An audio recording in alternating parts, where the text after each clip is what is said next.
pray. Almighty and everlasting Father, as we come this morning before you, we ask for your coverage. We ask for your grace. We ask that all that we do today will be to your glory. We ask that you bless us individually and collectively. And we ask that all that we do today will be to your honor and your glory.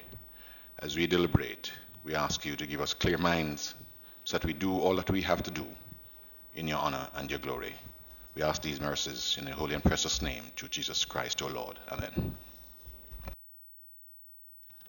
Okay, I believe we have apologies for absence from Senator Samuda. I don't know if there are any other apologies. And if there are none, we'll just proceed to the meeting. Just a recap.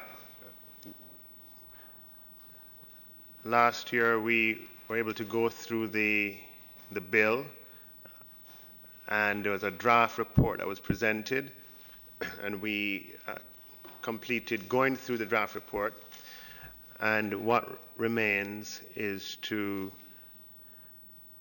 go through the regulations that we had agreed would be tabled at the same time as the updated bill, and also to go through the list of amendments to the bill. The list of amendments are being finalized. There's a near complete draft available, but not ready for distribution. But we distributed, or the clerk for the House distributed a few weeks ago, the draft of the regulations. And I propose that for this meeting, we go through the draft of the regulations, and if we can finalize our thoughts on them, that would be a good achievement for today. Just by way of reminder, under the principal bill, the Bank of Jamaica would be exempt from the public body's management regulations, but would have in its place regulations that are suited and specific to the Bank of Jamaica, which would incorporate elements of the PBMA that are applicable to the Bank of Jamaica. So they're here for review. I'd ask that they be printed and distributed today as well, in addition to the email that was sent out earlier. And I would, could ask for us to start with, and I'll probably just read as I did when we went through the draft report. So it's the Bank of Jamaica Principles of Governance Rules 2019, and it starts, in exercise of the power conferred upon the Minister by Section blank of the Bank of Jamaica Act, and of every, do we have a, well, that depends on the final, yeah, that will come on. Bank of Jamaica Act, and of every other power hereunder enabling, the following rules are hereby made. Citation: these rules may be cited as the Bank of Jamaica Principles Governance Rules. And then 2.1, subject to paragraph 2, the board shall, in carrying out its responsibility for the strategy, policies, general oversight, and administration of affairs, A, set the overarching medium to long-term strategy of the bank. B, oversee the general functions of the statutory committees of the bank, save and except for the decisions made by said committees, in order to ensure that their functions are in keeping with their statutory mandates. C, monitor the audit functions of the bank, the appointment of the auditor, or shall we say external auditor, and the chief internal auditor of the bank. D, determine the internal organizational structure and framework of the bank, including its accounting, auditing, internal controls, and risk management framework and related policies. E, approve the human resources framework of the bank and establish overarching policies relating to human resources function. F, approve the budget of the bank. G, approve the annual accounts and financial statements of the bank. And H, establish procedures for periodic evaluation of the board and its committees. Notwithstanding paragraph 1, the oversight of the general administration and management of the affairs of the bank by the board shall not affect the responsibility entrusted to the governor under the Act in relation to the management of the day-to-day affairs of the bank and any decisions relating thereto. In carrying out its functions, the board may establish such committees from among its members as it may deem necessary. Chairman, 21A. Sorry, Yeah, before we get into the specifics, I just want to ask the origin of this particular provision and why we felt it necessary to set out or to try and itemize the role and remit of the board. Where did that come from? Because I'm familiar with what you open to, which is the need to ensure that by providing in the law that the PBMA does not apply to the BOJ Act, we aren't creating gaps in the general oversight of the bank. And I think that's what this is seeking to do in part. But the decision to try and itemize the functions of the board and so on, where did that come from? Well, I believe that the general architecture for the governance of public body boards is that we set out the role of boards in our public body architecture. So it may not be in the Act itself, but there are regulations to the PBMA, and certainly there are policies from the public bodies section of the Ministry of Finance that articulate how boards ought to function and what their responsibilities are. So this is, you remember, when this is enacted, BOJ is totally outside of that framework. So somewhere it just needs to be stated what the general purpose of the board, in the Act specifies the committees and what the committees ought to do, and here we just, as a general principle, what ought the function of the board to be. Remember again that the BOJ under this Act will be operationally independent.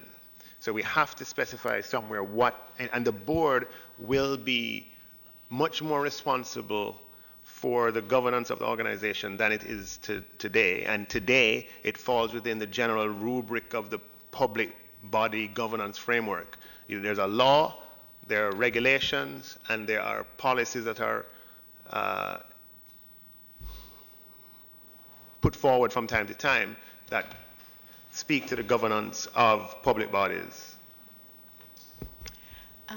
There's a general corporate governance framework, guidelines and other things that arise under the PBMA and so on. But typically, statutory bodies, the provisions for the appointment of their boards would determine how the boards are appointed and so on, but wouldn't sort of itemize the specific functions of the board in this prescriptive way. So, and I don't think the general framework that applies to public bodies generally does so either. This is a sort of prescriptive set of things that this board is to be responsible for. I'm not objecting to it. I just wasn't sure where it came from and why it was seen necessary to be so prescriptive in the case of this board. That's the, Minister and members, just one point to raise in addition to all that has been said is that, as we know, under Section 6 of the Act, it speaks about the board's responsibilities generally, and it speaks to the strategy, policies, general oversight, and administration of the affairs of the bank. One of the important things about this particular provision is A, and well, perhaps B, which speaks to the role and functions as relates to statutory committees. And I think, I mean, the other functions may well be general functions of the board based on the clause that was mentioned, but this one speaks to oversee the general functions of the statutory committees of the bank, save and except for the decisions made by the committees to ensure that their functions are in keeping with their statutory mandate. And the importance of that particular clause would be to ensure that the board's oversight function is clear. And so when it comes on to the statutory committees, it's clear that the board is not actually looking at the detailing how they make the decisions, but whether their process is in place and they have covered what they need to cover. So I don't know ultimately whether, if it were to be that it were not here, it would have to be, I'm thinking, somewhere else. Well, I want to answer that, if I may, Chairman.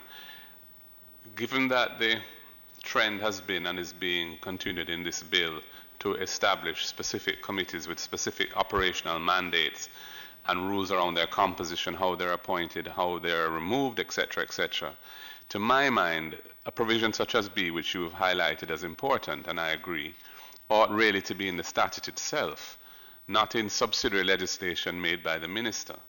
I think that it speaks to how the board, as the primary governance instrument of the bank, interfaces with the committees and where the relative authority lies and how the roles and functions are apportioned between them. I don't think that ought to be in rules set out by way of subsidiary legislation made by the minister. I think that that is sufficiently fundamental to the new structure of the Act, that Section 6, if that is a section you refer to of the Principal Act, ought to have this provision in it. And I think that would be a better approach from a point of view of vires and everything else. And thus, when you read the Act, you would see it there and so on. I don't know if it's too late I don't think it's too late for us to make a decision to have that added as a subsection in Section 6. As for the rest of them, I don't want to belabor the point because we have a lot to cover. I just wasn't sure what the origin of this was and why, given Section 6, which already addresses in part the role and functions of the board, why we're supplementing them in rules and so on. But I don't think there's any, subject to what Senator Brown may want to say on it, because he has a specific question. But from my point, I'm not so much questioning the content as why it was necessary to begin with. And then having heard General Counsel for BOJ's point about, as she identifies it, the most central provision here being B, in my view, the better place for B would be in the statute itself.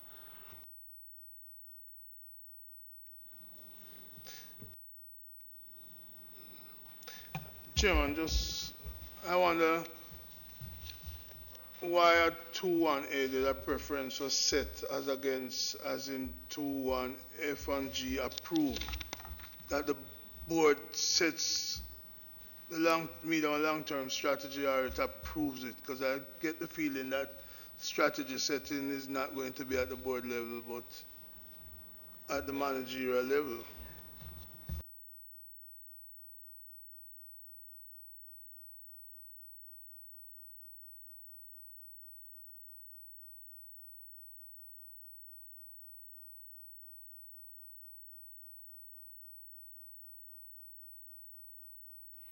Yeah, on that one, it's set and approve, right? So what it's getting to here is that the responsibility for strategy is with the board.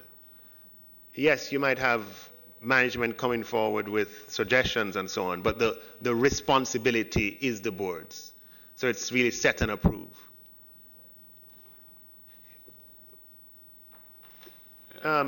Chair, in C, I think we can remove the square brackets around external auditor. Yeah, I don't know why it's there. Yeah, I think it was, well. As I recall it, there was a discussion, and this is only a draft, but there was a discussion among, I know, the drafters and others on whether one should have external auditor or auditor, and so throughout, I believe the draft this draft, which is not the final one, I believe, but that draft had a square bracket because the question was external auditor or auditor. Bank of Jamaica's position, Bank of Jamaica's board looked at the draft and suggested that we take out external before auditors because in section, I think it's 44 of the Act and other places, the reference to the external auditor is to auditors. And so rather than create a new dimension, that the position of Bank of Jamaica's board was to take out external before auditors. So you would suggest appointment of the auditor? Yes.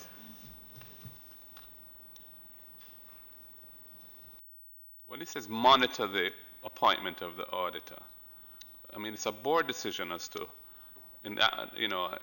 as to who's appointed auditor. So I don't think it should be a monitoring function for the appointment. The board should make the appointment on the recommendation perhaps of the governor. But I don't think it should be under monitoring. Yeah, I agree. The monitor seems to capture. Yeah, it probably better for avoid any confusion. It's the board is responsible for the appointment. Put it in another subsection. Yeah. Another the external audit as a separate thing altogether. Yeah.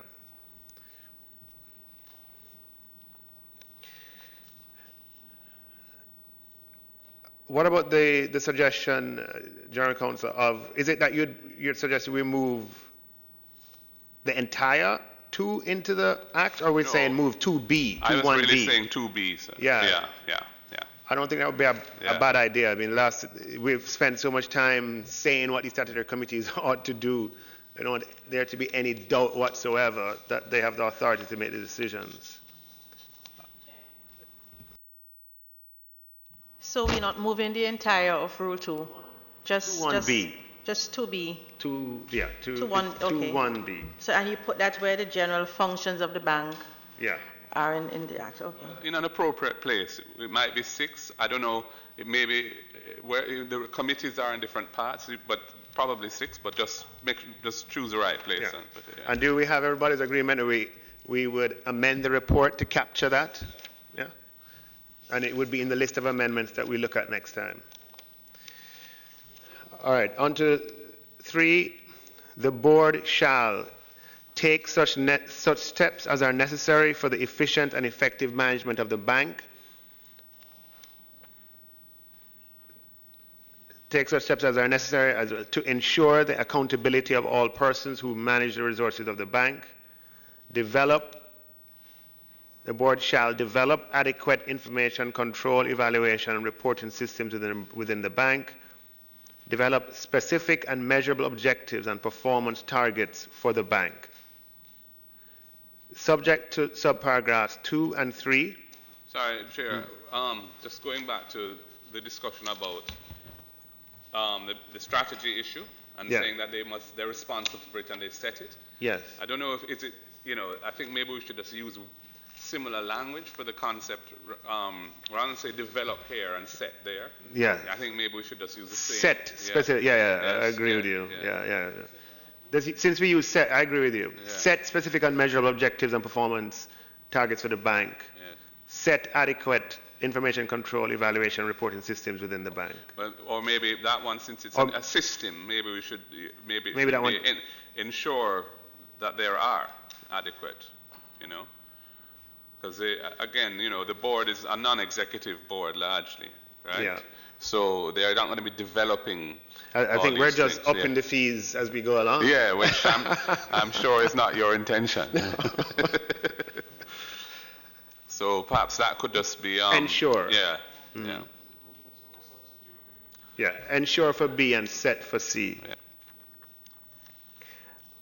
Okay. Just to be clear, Chairman. In the past, the governor was king. Still is. Now he's a constitutional monarch. He was an absolute monarch. Now he's a constitutional monarch. I didn't say deity. What struck me is that with some requirement of the board in almost day-to-day issues, that this board is becoming supreme over the governor. And don't know where the two roles separate between the governor and the board. But I think Rule 2.2 is an attempt to address that. The governor's responsibility is for day-to-day functions of the bank. Yeah. And you know, so it may be worth considering what we decide in relation to 2.1b, whether we should also have 2.2 in the legislation itself, given the role of the governor being so central to how the bank runs, but the board also, just in the same way as the board and the committees, how that's balanced should be in the act. I think how the board and the governor are interrelated should be in the same treatment. Chair, Minister, could I say that for that particular one, under the present legislation, there is already the role of the governor is already stated as in relation to the management of the day-to-day affairs. I'm going to find it in a second. So that is already in the legislation at 6. I'm going to find it. So maybe that needs to be expanded to cover the first part of 2.2 of the rules. Sorry, could I just read it since I found it? Function of governor 6b. The governor, or in his absence, the senior deputy governor, or in his absence, etc., shall be in charge of the day-to-day management and operations of the bank and shall not be, and shall be answerable to the board for his acts and decisions. That's what is in the current act. I am thinking that 2 and 2 also doesn't have a new provision in terms of the oversight of the general administration and affairs of the bank by the board, because that is, in the current law at 6.1, it's stated that the board shall be responsible for the policy and the general administration of the affairs of the bank. So perhaps it is that this subsection 2 or the subparagraph 2 is just trying to make it very clear that there is this. I don't think we should cover the same ground in 2 different ways. If it's dealt with in the statute in a particular way, I don't think we should recover it in different language in the rules. So the question is, are we happy with the way it's covered in the statute? Yeah? I mean, from what you've just read quickly, General Counsel, it does appear that what is in sub-rule 2.2 there is already addressed substantially in section 6 of the Act. Is that fair to say? And that in more or less the same way, but substantively the same way, though slightly differently from a drafting perspective. Right. And they're split into different provisions, for example. Right. The one little difference, maybe slight, is the reference to the oversight of the administration and affairs, which is not in the current statute. But if one were to move 2B, then the oversight function would be there as well. So those would be covered in the principal statute plus when you move, if you move 2B. So yes, it would seem to be covered. Yeah. 1B, sorry, no, 2B, 2.1b. Yes, 2.1, right. So Chairman, my own preference is if it's already dealt with in the Act, don't redo it here in a different way. That's confusion. Yeah. All right. I mean, that principle, I think, is a sound one. So the General Counsel, you're okay with moving it to 6B? Object to the drafters. Sorry, drafter. I should ask you. Sorry about that. Are you saying that you are thinking of moving 2 yes, into the Act. But then we realize that 2.2 is already covered substantively in provisions that are already in the Act. So. Well, I don't know if from my understanding of 6B, 6B speaks to the general role of the governor. And this provision is just saying, notwithstanding that, the oversight and management by the board shall not affect it. So I think they're saying 2 different things. If they're saying 2 different things, say it in the Act. well, Not in the rules. yeah, Yeah. yes, yes. Yeah. So okay, so you're Yeah. saying that we can move that one into the same provision? Yes. If it's saying something different, if it's clarifying something so Okay. that there's a reconciliation of what might be an apparent inconsistency, just put it in the act itself. Okay. Yeah. Well, I can look at it.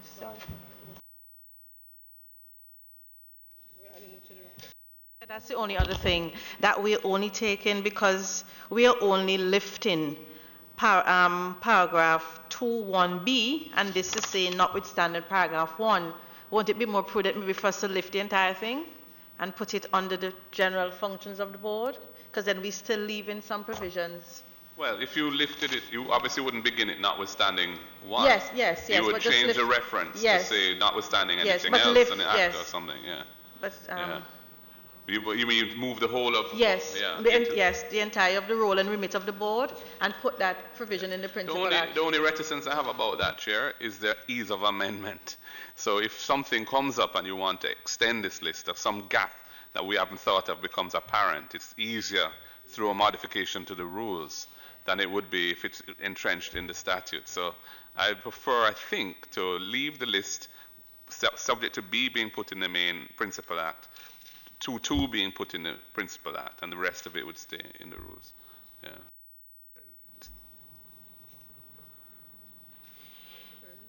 Yeah, I don't have a problem with that.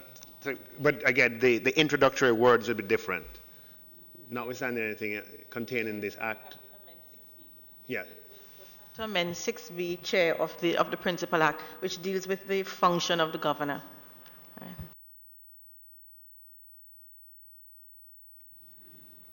Thank you, Senator Brown. That goes to you. Subject to subparagraphs 2 and 3, the bank shall adhere to the government's procurement rules and guidelines made under any enactment.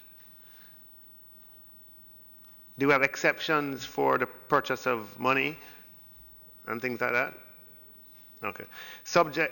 Yeah, of course, here it is. Subparagraph 1 shall not apply to the procurement of bank notes and coins, implementation of monetary policy through financial contracts, and such other matters as may be approved by the minister on recommendation of the board. Where the government's procurement rules and guidelines require an approval by the cabinet or any other body, such requirement for approval shall instead be by the board. Ooh. Why is that? I mean, that seems to me too incestuous, really. Well, I think it is what it is. The ministry is trying to attempt to avoid is that the political executive can exert some kind of, undue influence by having that approval authority. So you remember, we have a limit that changes from time to time. The limit might be $50 or $60 million now, procurement over which has to go to cabinet. So if there's an IT system to be replaced, and it costs $4 million US to do the IT system, normally that would go to cabinet. Yeah. What this is saying here is that we're giving the board the responsibility for those decisions. But it's public resources, I don't see why, I don't think that is justifiably taken out of the normal system. That's my own view. Others may differ, but I think it should follow the normal route. And as regards 4.2, if it's going to be approved by the minister on the recommendation of the board, and it says, and such other matters, I mean, I don't know how that would be construed, but if it's a justum generis with what came before, or is not, but if there needs to be some transparency around that, though. In other words, if an exception to the normal procurement rules is approved by the minister on the recommendation of the board, that ought to be disclosed, gazetted, disclosed in some way. I don't have a problem with disclosure. But Mm-hmm. the way we disclose those things, like when you have waivers, you put it on the website of the Ministry of Finance or something like that. Should that I prefer something that's procedurally simple, the disclosure route that we choose. Yeah, I mean, as long This is a waiver of a sort. Yeah, I mean, I don't know what, maybe the technical people can suggest what the appropriate disclosure rule might be, but I just think it should be publicly known or knowable without, that this, and in a way, it's a pity that we can't find language to, where it says on such other matters, relating to,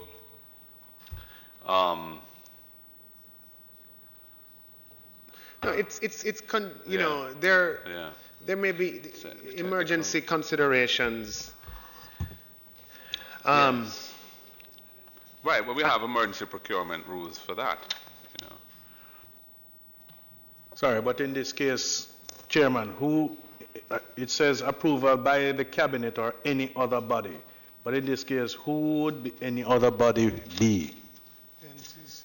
And the normal, we have sector committee, NCC, and so on. But these are two different matters. Let's deal with them one by one. In fact, Chairman, maybe at 4.2, you want to full stop after notes and coins, and then address the other issue of other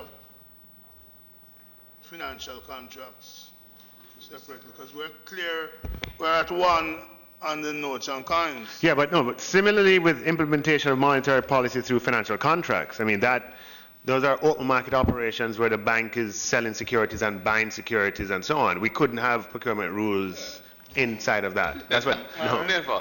And any kind of open, not just monetary policy, but any kind of market transactions that they enter into. Yes. Even, for example, in the foreign exchange market or. No. Yeah, we can have procurement for that. So we can go right to such other matters. But okay, the such other matters is to at the end of the day, people are going to be accountable. There are accountable mechanisms. I think that the central bank, just think about it, vision for ourselves, members, right? A developed country of Jamaica's size, Singapore or Hong Kong, I mean, your central bank needs to have flexibility to get things done, and the return is an accountability mechanism. It's the only institution where the head of the institution is going to come to Parliament, and our vision is that it comes before the Standing Finance Committee. Only 63 members of Parliament have a chance to question. It's unlimited. We don't say come to Parliament for an hour or half an hour. It can be as long as the parliamentarians want the governor to be here. So the accountability mechanism is there, and in return, we're giving the bank flexibility. Could we see implementation of monetary policy and other open market operations through financial contracts, just to kind of broaden that a bit? And then I think in terms of disclosure, if it was posted on the websites of the Ministry of Finance and the Bank of Jamaica. Yes. Yeah. We could require that. Yeah. That any exceptions are disclosed on the websites of both Bank of Jamaica and Ministry. And that approval, if we're going to stay with this thing in 4.3, I have misgivings about it. But if that is your wish and the majority's wish, I think the disclosure should apply there as well. And we absolutely. But I definitely think this is necessary, members, because while we are moving for sort of operational independence, there are lots of ways in which, and we just want to limit that. And if you're going to hold up the purchase of some major, that's a way of, believe me, we don't want to introduce those things. So we're giving flexibility for disclosure and transparency and accountability. That's the trade-off. So can we amend this to say that where those exceptions are made in both of these, they're published on the web, published on the website of the Bank of Jamaica Ministry of Finance. We could put a 4. We could put a 4 that says, where it's done on a 2 or 3, publish both places. Sure. You got that? Chairman, this comes to the Parliament. It's open to the Parliament review. Maybe the good old Gazette should. There's a whole heap of procedure there. Just disclose on the websites. It fits into other disclosure things that we have now. Right? We disclose exceptions, we disclose waivers on the website, we disclose, so just use the same mechanism. And I know that you check I've those. argued elsewhere for us to do that. It Yes. should be approved And I in hear writing, the though. Gazette. Huh? It should be approved in writing, Which one? in 2. You know, so there should be a record of the approval on a file by the minister. Approved in writing by the Yeah, minister on yeah, recommendation of the yeah. board. And then you disclose it. And we disclose it, yeah. All right. The financial secretary may, from time to Excuse time. me, Chairman, you're moving on. In relation to 4.3, it's limited to procurement rules and guidelines. But it doesn't say where those rules or guidelines may be. And I know 4.1 talks about made under any enactment, but it exempts 4.2 and 4.3. What if the Public Procurement Act requires a specific approval? So right now it's saying where the rules and guidelines are not an act. And it says where the rules and guidelines require approval, the approval is by the board. And I'm asking, what if that approval is actually set out in an act and not rules and guidelines? Just say under use the any same other words, enactment. we can just Yeah. basically incorporate the words made under any enactment, and that would. Thanks. Okay, the financial secretary may, from time to time, request the board to supply information on the bank's financial operations, and the board shall comply with the request within such time as may be specified in the request by the financial secretary. 6.1, subject to paragraph 3, the bank shall establish an audit and risk committee consisting of not less than 3 directors. The majority of members of an audit and risk committee shall not be officers or employees of the bank or co-opted members. The external audit of the bank shall be entitled to be given notice of. No, something is wrong there. In 2, when it says or co-opted members, Yeah, what does that mean? Yeah. We're saying it must have at least 3 directors, okay? Yeah. And the majority shall not be officers or employees. I don't know what co-opted. I don't know what's just there. Co-opted is when they're not a member of the board, not an employee of the company, but they are an expert in the field, and you co-opt them onto the committee.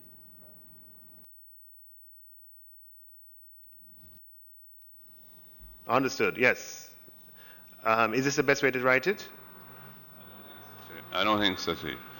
So the idea then is that the majority should be directors.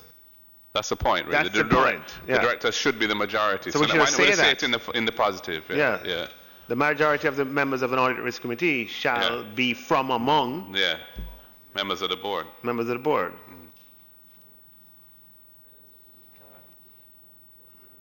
Is that okay? Governor? That's good. Yes, I have a problem. The external auditor of the bank shall be entitled to be given notice of and attend. Something is That not wasn't right there. square bracketed. Huh? That wasn't square bracketed, so if we're going to, we should just remove external. Yeah, that should be the auditor.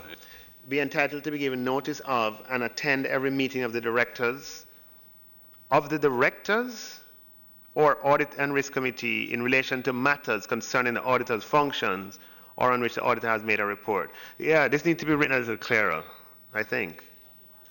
Huh? Is audit and risk committee and any meeting of the directors where.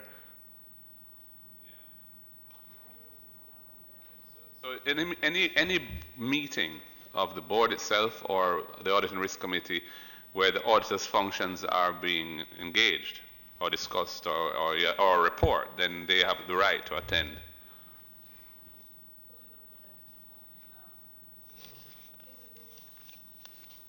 Isn't this just dealing with the attendance of meetings of the Audit and Risk Committee? Because if you want them to attend meetings of the board, won't you have to put that in the same provision that deals with meetings of the board? Isn't this just dealing with meetings of the Audit and Risk Committee?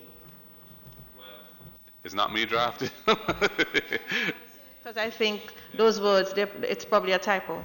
Yeah. So we would take out the words, the directors or. Yeah. Yeah. And then in B, attend every such meeting when requested to do so by the directors, no, by the Audit and Risk Committee. Yeah. 4. We delete in Go A. go back to B. Read B again. Well, in A, 3A would remove the words directors or, right? Um, So it would just be the external auditor of the bank, well, the auditor of the bank shall be entitled to be given notice and attend every meeting of the Audit and Risk Committee in relation to matters concerning, etc. And then the next one, we'd remove the words directors or again. So just say, attend every such meeting when requested to do so by the Audit and Risk Committee. you put for B? So wouldn't you want them to attend a meeting of the directors where so required, Yeah. dealing with audit matters? I think her point is that it shouldn't be in this paragraph. That should be there, but not in this paragraph. Not in that Yeah, paragraph. somewhere Okay, else. so put it in the one previously. Well, I don't know if that's the policy intent. I'm just saying that Yeah. if that is what is intended, we can't put it here. I'm trying to understand whether or not you might need the auditor to be at a meeting of the directors dealing with audit matters. You should put that in legislation. If the board can invite, Whoever they want. yeah, I don't know if we usually specify that an auditor needs to be at a board meeting. That is, I think that's a given. Except that you're really requiring mandatory attendance if requested at the Auditor and Risk Committee. So the external auditor has to attend. It's a mandatory provision here. So you could give the board a similar summoning power in relation to if they saw fit. That's not something that most boards would be entitled to do, but the law might go a bit further in relation to the central bank and give the board the right to ask them to come. Yeah.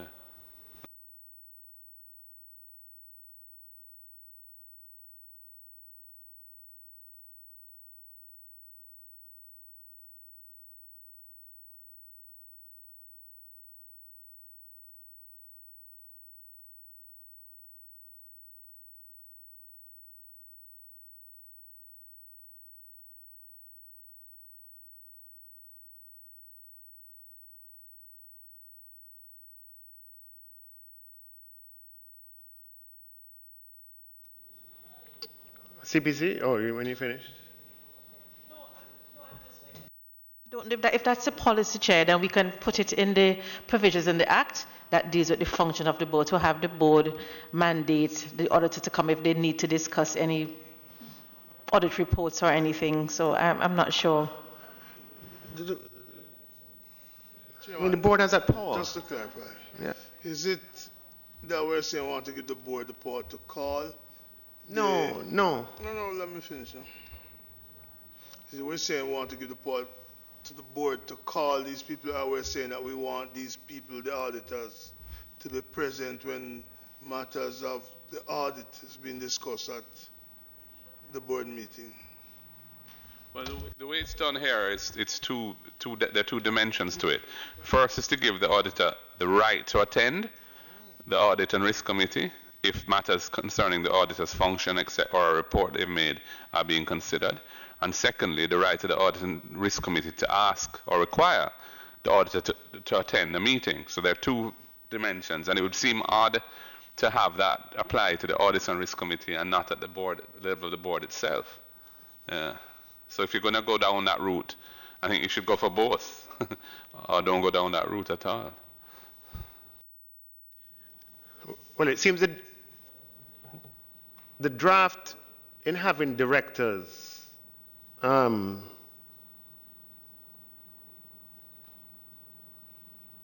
so we would just, instead of saying meeting of the directors, meeting of the board of directors. That's what we'd Just put. Provision is, the marginal note is Audit and Risk Committee and auditors. Yeah. So I think that's why the drafter was suggesting that that provision be added to where the board is issues relating to. In the regulations. You could put it in the, you could put a new paragraph in the rules to deal with the board's right to someone. Yeah. You could do it that way. So let's do it that way then. I'm happy with that. Yeah. It's not a big deal for me. Okay, we're at 4. So we'll add a new paragraph to the Yeah. That would be a C. No, back up to where the board.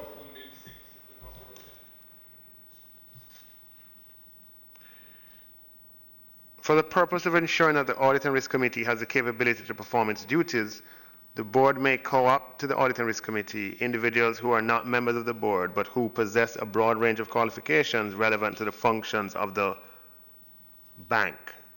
Yeah. I guess that should be subject to the provision that says that the majority must be directors. Yeah, as we have worded it now. Yeah. Yeah. So subject to whatever Yeah. and for the purpose of ensuring. Number 5, at least one member of the Audit and Risk Committee shall be a qualified accountant registered under the Public Accountancy Act or possess expertise in the area of banking or finance.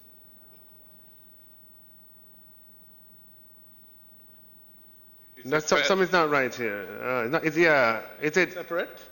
Yeah, it's That's separate. To me, what it's trying to say is you don't necessarily have to have a qualified accountant on the audit committee. You can have somebody who has expertise in banking or finance. Right, that's The what question for me is, No, I want a qualified accountant. yeah. Period. Period. Let's leave that out. Take that Yeah, out. Or possess. If it's one place you want a qualified accountant, it's on. Chairman, may I just ask, in relation to 4, when we co-opt these experts to these committees, is there an obligation on them to refrain from disclosure of any of the information they may come into? I am a little uneasy with there not being any limitation on them. I don't know how we, given the sensitive nature of what we're doing. No, I think it's a good question. General Counsel, do we have anything in here that would make it clear that those who are co-opted to committees are expected to abide by the same rules of confidentiality as other committee members?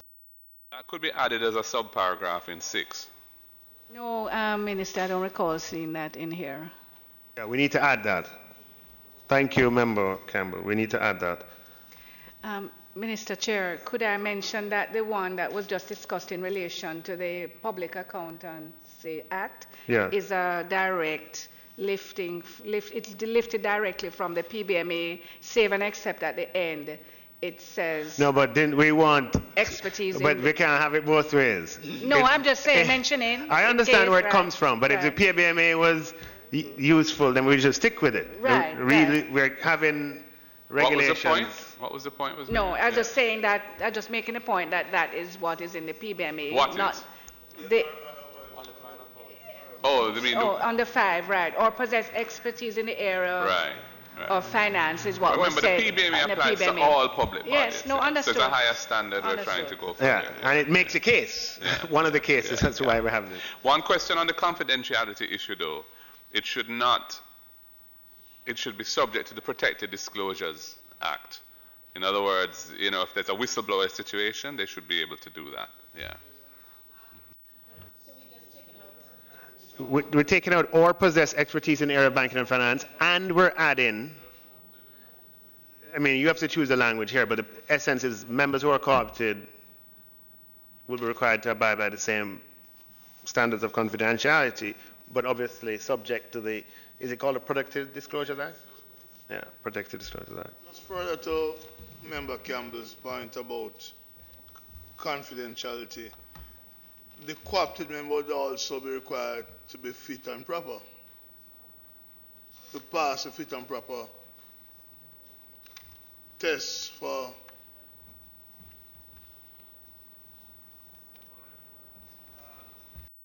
Is the Audit and Risk a statutory committee? No. It's a normal board committee. Right. subset about. Bank of Jamaica board. And it Not just also any board. it also allows non-directors on it. Not all subcommittees of boards permit that. Right. So we are deliberately trying to cast the net wider for the greater expertise and diversity of thought and all of that. Right. But I think there ought to be some prudential rules around who. So I mean, it's not a bad idea to say To have that it them should fit be and proper. Yeah. You wouldn't want somebody who has a poor or bad Yeah, reputation. the principle is one that makes sense. How would we capture it?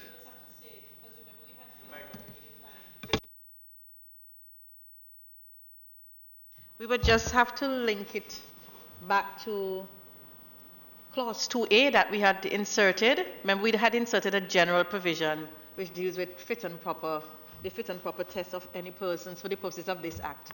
So we just basically tie it back to ensure, for avoidance of doubt, that it ties back to clause 2A. Clause 2A of the bill? Mm-hmm.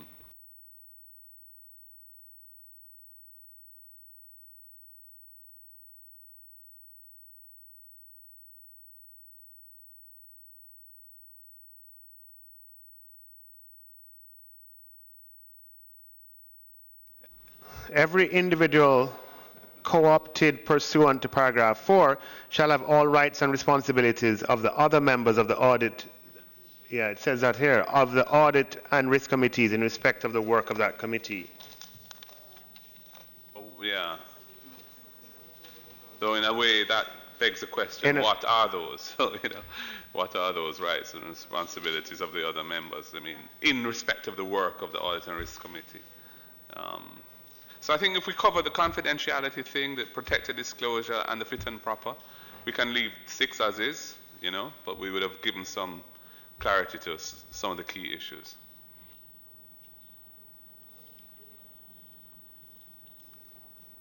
No, can you repeat that? Sorry, I missed you. No, I was saying that I don't find that provision particularly helpful in terms of what it actually involves or means. But I say if we cover the fit and proper point and we cover the confidentiality point and the protected disclosure carve out for that, we can leave 6. I think would there be enough there to cover what? Yeah. It would. Sorry, Minister, I just wanted to put something on the table, and Deputy Governor Roper reminds me as well that I believe the position of the board of the bank when they reviewed the draft, and I'm realizing that the draft is an early draft that you have. The board wanted, as I'm seeing it here, that the members of the audit committee should be members of the board. However, the board would have the right to co-opt persons to lend support as needed, but not that you'd have the committee members. Now, the PBMA does allow for it, but the board of the bank had felt that no, they wanted the audit committee of the bank to have the persons who fell within all the things that are being said. And so if that point were to be taken, then the provision at 6.2 was to be that the members of the audit committee shall not be officers or employees of the bank. And then the provisions relating to co-opting would relate to persons who the committee might need to co-opt to not be as members, but to lend, I'm using the word support. So I don't know if Deputy Governor Roper wants to add anything to that. Just remind us of the size of the board. How many members are there on the BOJ board? There's currently, there's supposed to be 9. Well, I think we have 2 vacancies. Hold on. And it will be, sorry, let me just tell you that precisely. There are currently 9, 6 are appointed members, we currently have 4, and future dispensation, it would be 8, which would be 3 internal and 5 appointed. 8 board members. 8 board members, 3 internal and 5. I think that's too small to say the audit committee can only be comprised of board members. That's my own view. I think you're going to struggle, and they will struggle. But Mr. Roper, go ahead. Right. Sorry, I preempted you. Right. I'm supporting DG Aiken's point, but I also want to add that in relation to paragraph 5, the need for at least one member of the Audit and Risk Committee to be a qualified accountant registered under the Public Accountancy Act does present a challenge, Chair and Committee. It's possible for a person to have a professional qualification in accounting, and in fact, the vast majority of persons who hold a professional qualification in accounting are not registered public accountants. It's a registration on the Public Accountancy Act that allows you to practice as an accountant that can sign unaudited financial statements. I'm not sure what we want to achieve is necessarily having somebody who is a member of the committee that is a registered public accountant. I think the registered public accountants of the stature that you'd want on the committee are probably going to be conflicted, because more than likely they'll be auditing financial institutions. But there's I think what we mean is a chartered accountant. Is there, what we want is somebody who is, the person could be a CFO, but is a practicing accountant. A chartered accountant, is that a better somebody with term? a professional qualification in accounting, but that person doesn't necessarily have to be registered. a registered public accountant. So I'd want to put that on the table for the take that committee's point. But the consideration. fact that you have a degree in accounting or a master's in accounting doesn't mean that you're up to date in IFRS requirements, central banking accounting over time, and so on. I understand, but they, just to, I don't think, though, at the same time, that we mean that a person must be a person who signs audited financial statements. Somebody can be a chartered accountant, a CFO at an institution, at a bank, and is a practicing accountant. Works in the profession as an work, that's their job. Their job is an accountant, but they're not on the audit side of accounting. But the issue is whether they're registered or not with the Public Accountancy Board, right? That's what you're saying. You don't want to make that the requirement. Well, if they have a professional qualification in accounting, they would have to be ensuring that they maintain, their knowledge. There's continuing professional development standards and educational standards that apply to professional accountants. Whether or not, once you hold a qualification such as the ACCA or one of the other, popular qualifications, designations, you can't hold that designation unless you have continuing professional development hours. And the professional bodies track that very carefully. The local Institute of Chartered Accountants of Jamaica, they have a system whereby they monitor all of their members, whether the members are a member in public practice or not. They have to, in terms of maintaining their membership with the ICAJ, honor obligations in relation to fulfilling certain continuing professional development hours every year. So I think that would address the concern that you have in relation to having somebody on the committee who is current in terms of their knowledge of accounting issues. Rather than say a qualified accountant, which is a fairly vague concept. Yeah, you'd have to say he's a chartered accountant. Could I just say it could just... be a CPA or ACCA or whatever, yeah. All right, go ahead, General Counsel. Sorry. I'm thinking that after qualified accountant, the reference to or possess expertise in the area of banking or finance, I am thinking that, and I have seen it happen elsewhere, where the audit committee has on it no one who is a registered accountant at all, but someone who has been in business so long and with such experience that they lend the value and would qualify. So I'm not sure if that would assist at all. But this is not, a trading company that's selling widgets. This is a unique financial institution that's, with a very unusual balance sheet compared to what we're normally familiar with. I think we need to have the expertise of a chartered accountant available. I don't think you could expect anything less from legislators on this point. I think. Okay, thank you, Chair. To go back to, if I may, Member Goulding's point in relation to co-opting May I suggest for consideration, if that's the route, then could the provision be amended to say that the majority of the members of the audit committee must be, and I'm using my words, external members of the board of the bank? So that, in other words, if you can co-op, okay, but the majority must be members of the board. We'd already of the... decided that the majority must be directors. You want to make them Oh, external okay, directors? okay, Yeah. right. Okay, so that would remain. Yeah. Okay. Okay.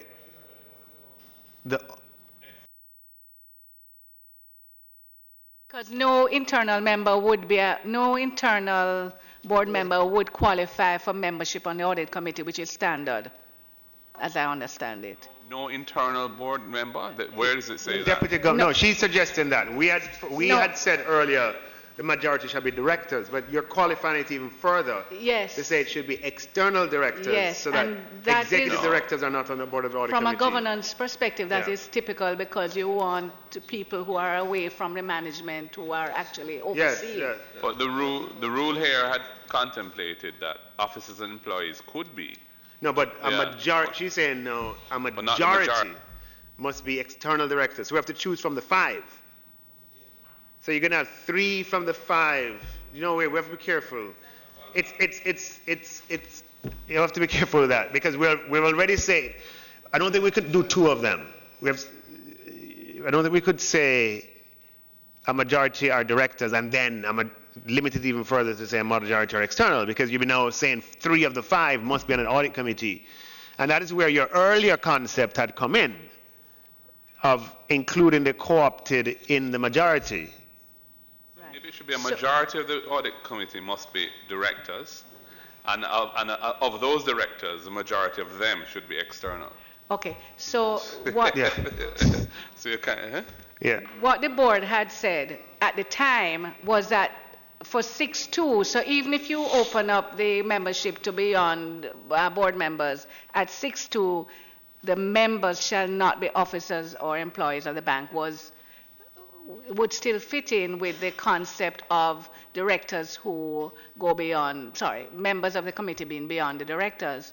But at 6-2, where it says the majority of members shall not be officers or employees of the bank, the board was saying, no, we should not have members of the board of the committee being officers or employees, and therefore senior deputy governor and governor would not be able to sit as members of the audit committee to oversee matters relating to auditing of the bank. Basically, that was the principle. I get it. I'm just saying from a practical perspective, given that you have relatively small numbers of external directors, to require a majority of the audit committee members to be external directors means that you're going to have those external directors having a lot of finding them being willing and able to play that role in several of them, many of them, majority of them. So I think that was why we were suggesting that the majority on the audit committee should be directors, and of those directors who are on it, the majority should be external. Mm-hmm. My concern would be whether there's a conflict of having staff members, be it governor, deputy, senior deputy, being on the audit committee, which is the auditing matters inside the bank. They could be non-voting, I guess. I don't know, just the conflict. Yes, The so we're perception of conceding that, conflict bothers me. General Counsel is conceding that, Senator Brown, in saying that the officers should not be permitted to be members, and by members I guess we mean voting members of the audit committee. Member Golden Point also rings true that the amount of things we're going to require of these non-staff members, they may end up spending more time at the bank. That's what I'm than saying, I'm staff seeing the members. costs going up. I'm seeing the price going up. That's what happens elsewhere, right? Members of boards of governors are working members. Certainly in the United States. So where are we? A majority of a majority? That's where we left it? I mean, if you have a problem with any executive directors being on the board, on the committee, even if they're in the minority. Just strike me not to run into a conflict, a perception of a conflict. If we said that they don't have voting rights on the committee. Would that Yeah. solve that? Suppose we are non-voting I- members. Yeah, I would think that executive members should not be on the board, on the committee. Should not. Okay. All right, so that leaves us at, we don't want to, because we don't want to say that the majority must be from the 5, because that imposes a burden. But why couldn't we have, I mean, if you have an audit committee of 5, is the audit committee of,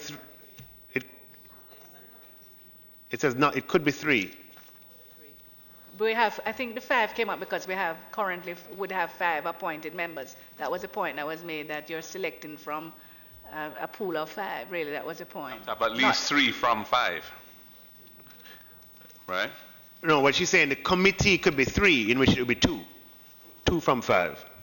But it says, well, it's just 6.1 says not less than 3 directors. Doesn't say not less than 3 members.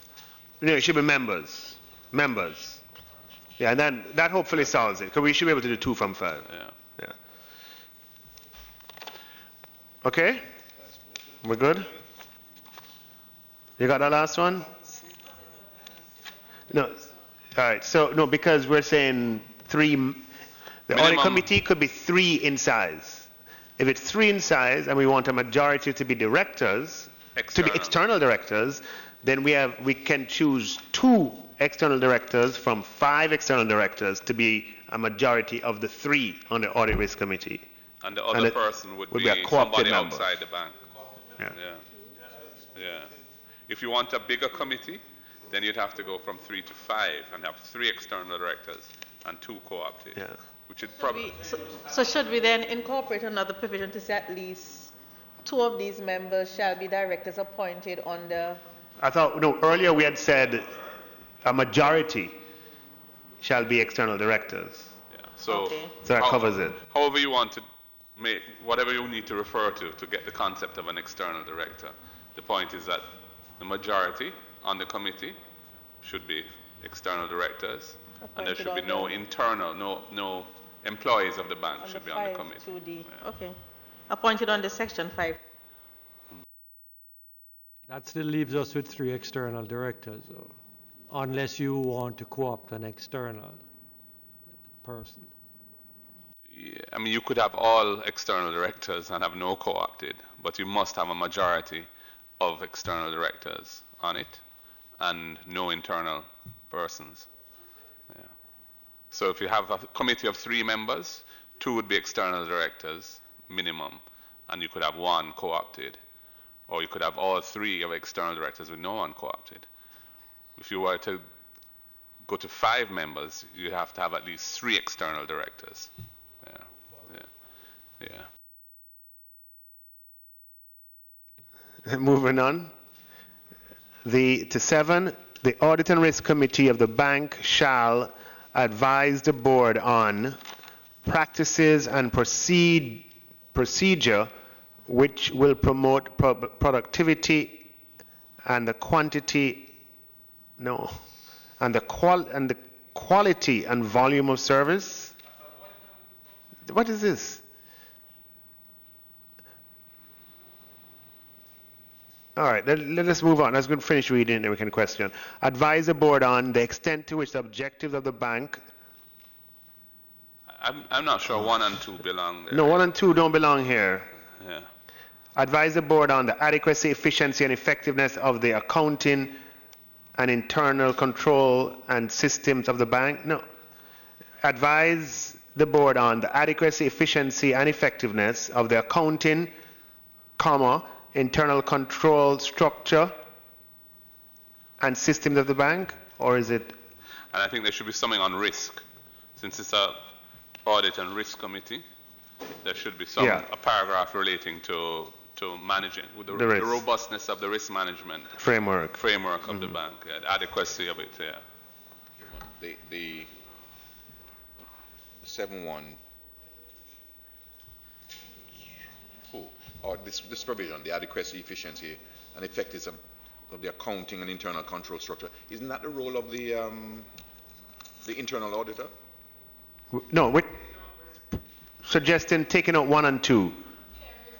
Risk is provided in G and H, Member Golding. And Yeah. F. So let's, Member Campbell, we're taking out 71A, 1 and 2.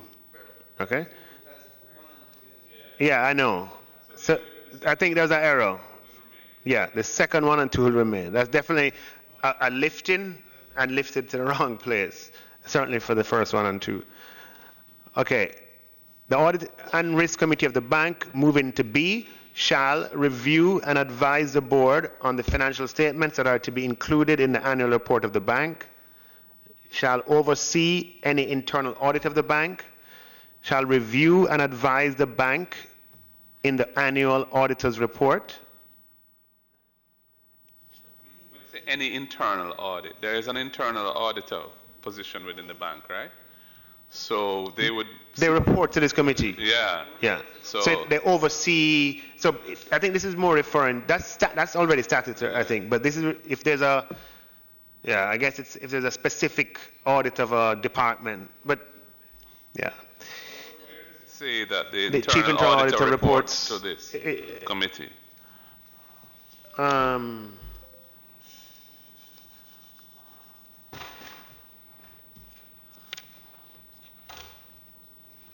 It should say that. Yeah. GC, General Counsel.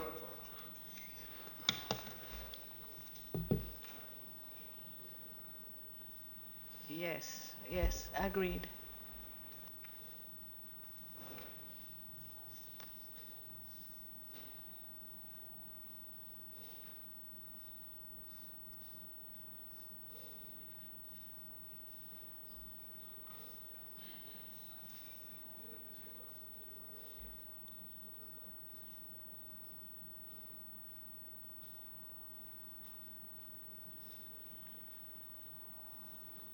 Okay. Sorry, you haven't answered. Yeah, so you'll put it in. So CPC, we're going to have to put in there somewhere the Chief Internal Auditor of the bank reports to the Audit and Risk Committee. Internal Auditor. What have you decided on that one? On No, C? we have to have that included somewhere. Yes. That the Chief Internal Auditor reports to the Audit and Risk Committee.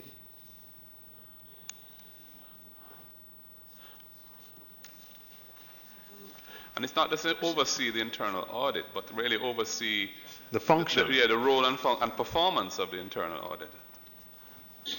Minister, could we hold on that just for a moment? Because my understanding is that the Chief Internal Auditor has direct access to the Audit Committee and the board, but has I'm not sure where the dotted line goes, but reports administratively to the CEO in a normal function. The chairman in a normal function. And the chairman. Not the CEO. To the governor in an administrative way, so yeah. They fall under the governor, but would have direct access to the committee. So if you could just hold on a point, let me just see how it's addressed, and I could just come back to you on that. I don't know if that's possible. In relation to their internal audit function, they report to the Audit and Committee. Administratively, from an HR perspective and management, they report to the governor. Yes. I think we need Petrona here. Oh, she'll be back. So we don't continue. Okay. Chairman, Chairman, just on this point, they strike me that the dotted line goes to the chairman of the board as well, and administratively it goes to the governor. No. No. Okay. So in the role of in the functions of the internal auditor, they report to the Audit Risk Committee, and administratively. Who reports to the board? Yeah. Huh? Who reports to the board? Yeah. For which the governor is the chair. Yeah, but that's not that flows from having an executive chairman. That's that's a consequence of an executive chairman, and administratively will report to the governor in his capacity as CEO, i.e., to the CEO. But he has two roles: chairman and CEO. All right, just This will be one of the very few places in the public sector where we're going to have this executive chairmanship, apart from the Port Authority. apart from well, Port Authority, we have it, have had it, but that one is. Yeah. All right, so we are on. D, review and advise the bank in the annual auditor's report. E, in the case of any special auditor examination. D, that doesn't work. It doesn't read properly. Review and advise the bank in the annual there's auditor's report. That's not right. It's on. Why words are powerful. And it's not just the auditor's report, but it's also the management letter. Yeah? More Review and importantly. advise the bank on the auditor's management letter. Auditor's report is essentially saying the accounts present a true and fair view, etc. I mean, that's the report that Yes. is at the end of the process. Yes. Yeah, Yes. You got that? So for D, it would be review and advise the bank on the auditor's management letter and the annual auditor's report. Could it be on any other material communications from the auditor? And any other, yes. Yeah. Yes.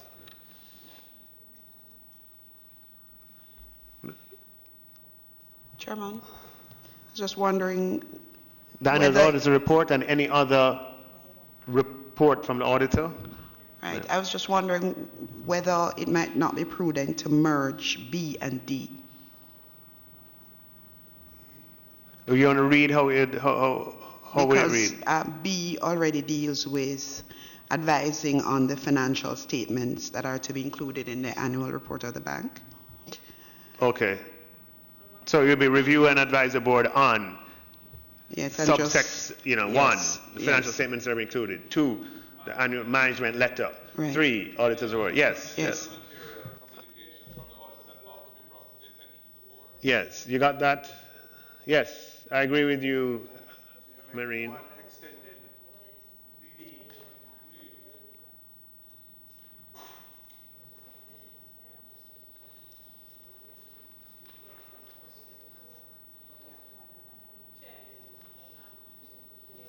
I have is that one provision says, B says, review and advise the board, and D is saying review and advise the bank.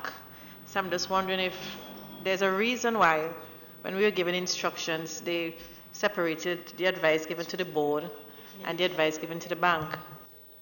The committee doesn't go to the No, bank's it should be the management, board. It's the board. It should be the board in both cases. Yeah. So we'll merge it as suggested and include a fourth that says review and advise the board on, the fourth one would be on any other reports or communications from the auditor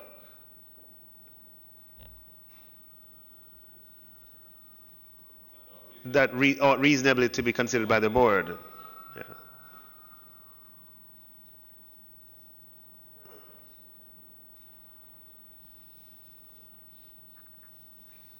Okay. Moving on to E. In the case of any special auditor examination, review and advise the board with respect to the report of that auditor examination. That's kind of in C, but F, advise the board on risk management policies and procedures of the bank and make recommendations in relation thereto. Yeah, on risk management framework policies. Oh.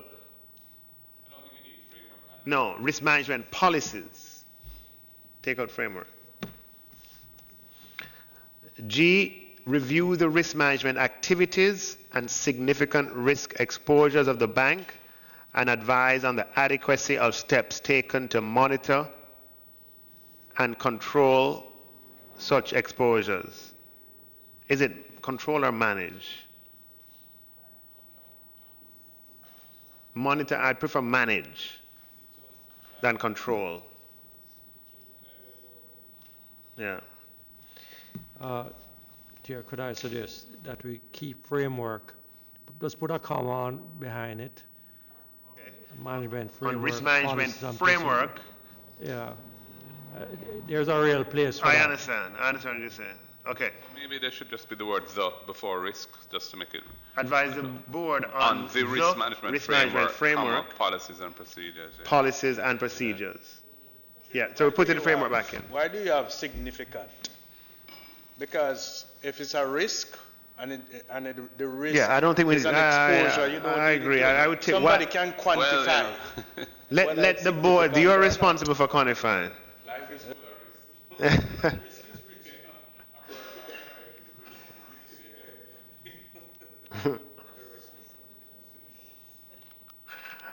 All right.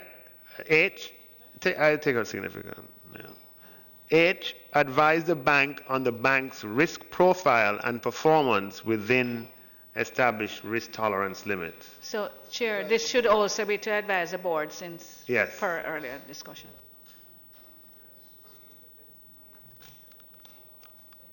And then I, a catch-all, perform such other functions as are assigned to it by the board. The Audit and Risk Committee shall keep detailed records of its meetings, and such records shall be made available to the auditor and any examiner of the bank during any audit or examination. Just remind me what these examinations are.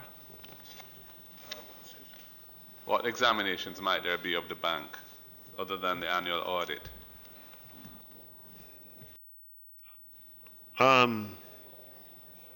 No, there couldn't be. Don't we have these peer review things? Examination, IMF process where they come and what is the thing they do every 10 years? The safeguard assessment and things like that. It talks about an examiner, like that's a recognized concept in the legislation, but I wasn't sure if what it is. Is there such a thing as an examiner of the bank? I mean, I understand the peer review and all that, but I'm not sure that's what this was actually, dealing with. Maybe, but I'm just checking. General Counsel, your answer?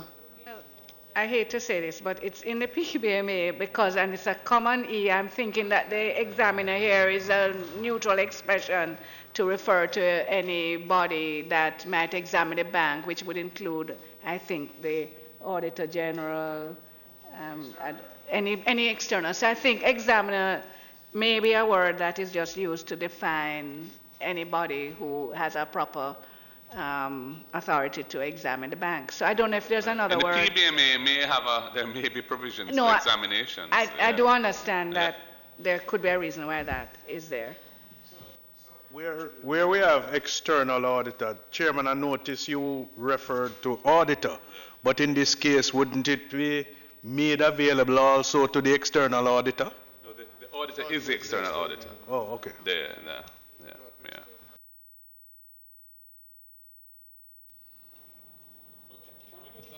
Look at the origin of this concept of an examiner and whether it's relevant here or not. Yeah. Can you take that on? All right, we're on 8. The auditors of the bank shall observe the Code of Audit Practices prepared by the Financial Secretary pursuant to Section 10 of the Public Bodies Management and Accountability Act. Yeah. Okay. The auditor, and we have examiner coming up again, or examiner of the bank may at any time consult the Auditor General on any matter relating to an audit or special examination conducted by the Auditor General. So is an examiner, for example, somebody from the Office of the Auditor General who does it? Is that something in the PBMA, a concept that is being employed? We need to find the origins of it. We need to get the origins of this and what it was really intended to capture. It does apply that from 9, yeah. Okay, 10, should we say appointment of auditors in the margin? And 10 will be, a person shall not qualify to be appointed or hold an appointment as an auditor of the bank, auditor for the bank, unless the person is a registered public accountant under the Public Accountancy Act. That's clear, yes. Where the board does not recommend the renewal of the appointment of an auditor, the board shall give written notice to the Auditor General and the Minister stating the reasons therefor. Where an auditor withdraws his services in relation to the bank. Oh, Chairman, before you leave that, is there and understand that notice is just reasonable? Is there a period that we think should be inserted A written notice of no less than X? or something like that? Promptly. I mean, if you're not renewing the audit of the central bank, I think the notice should be given Promptly. promptly. Yeah. But I noticed that the notice is just given to the Auditor General and the Minister. Yeah. But shouldn't the auditor be notified? Well, presumably, yes. That I think is understood. I thought that's the one.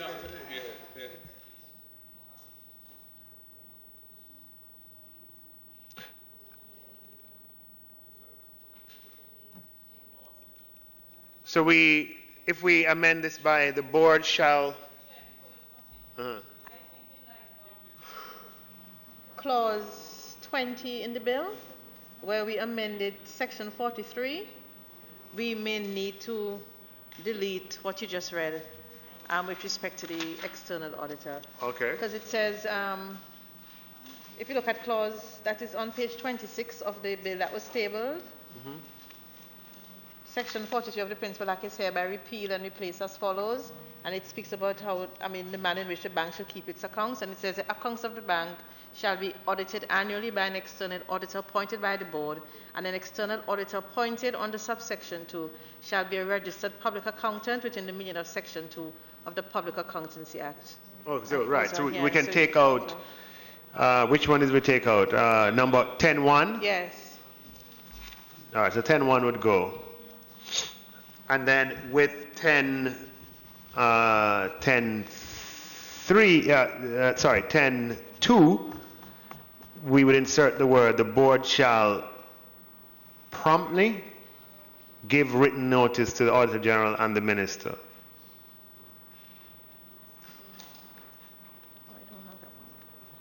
Where an auditor withdraws his services in relation to the bank, he shall give notice in writing stating his reasons to the Auditor General and the Minister.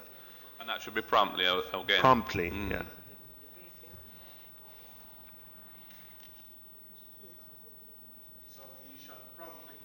Yes. If you're not happy with the word promptly, then you have to put a time frame. You know, I'm okay with promptly, but if you want to say within 7 days or... Are you okay? Yeah, okay. Just to be clear, Chairman, the procurement of an auditor requires a process Yes. under the requirement, under Yeah. the procurement Yes, it does. rules, It does. and therefore that has a time-sensitive issue. So it appears to me you have to give some sufficient notice. It would have to be at the end of an audit cycle. Yeah. You'd have time at the end of it. But it's good for auditors to change as well. That's the flip side of this equation. So it could be simply the board takes that we've had one auditor for 10 years and we've decided to change. Yeah. Number 10.4, a person shall not be eligible for appointment as an external auditor of the bank if he's a director, officer, or employee of the bank, or is a business partner of any director, officer, or employee of the bank. Okay? Yeah, we're taking external note here as well, external auditor. 5, an auditor of the bank who becomes disqualified by virtue of subparagraph 1, well, subparagraph 1 doesn't exist anymore, so it's subparagraph 4, shall resign forthwith upon being aware of the disqualification. So it should be 3, yeah. And I think it should be by notice in writing. You know, the resignation should be communicated in writing forthwith to the bank. Shall resign by notice in writing forthwith to the bank. Yeah. Whereas So, sorry, notice in writing. Forthwith upon becoming aware. Forthwith upon becoming aware, yeah. And this awareness, it's kind of, I didn't know that my cousin or No, you just didn't, you weren't aware of the regulation. It can happen. It could happen that somebody breaches this but is not aware, Yes. and we are allowing for that to continue. No, we're saying once you become aware. And my point is, if you never become aware, Well, if you never become aware, and then. it's a subjective, it's kind of subjective. If an audit firm, you know, if a partner in an audit firm buys a racehorse with somebody who works for the bank, And that that disqualifies the audit quite firm. possible. Yeah, quite possible. Based on. Yeah.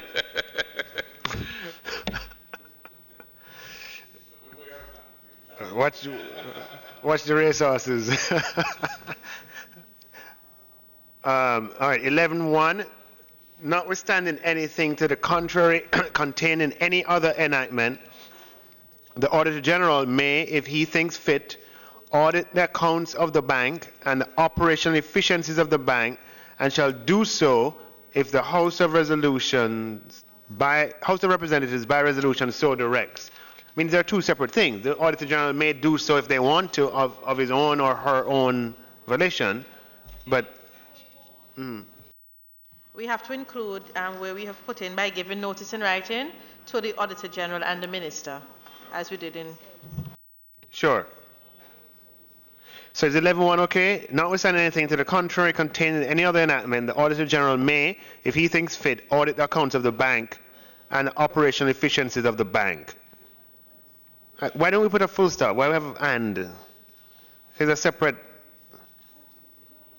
Yeah, or even a comma, and shall do so if the House of And put a Representatives. comma then. Yeah. And shall do so if the House of Representatives by resolution so directs. Yeah.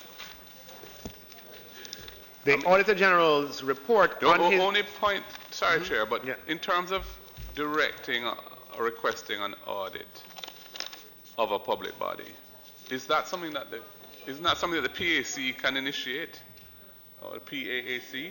Does it have to come from the House itself? But it is the House, because we would recommend it through them? It's a committee of the House, so it's the House in general. The Auditor General's report on his examination and audit of any accounts audited pursuant to subparagraph 1 shall be submitted to the Minister for presentation, subject to the requirements of paragraph 3A, to the House of Representatives. The requirements of who shall... Just a question. So the Auditor General's report will be given to the Minister? That's not the normal procedure.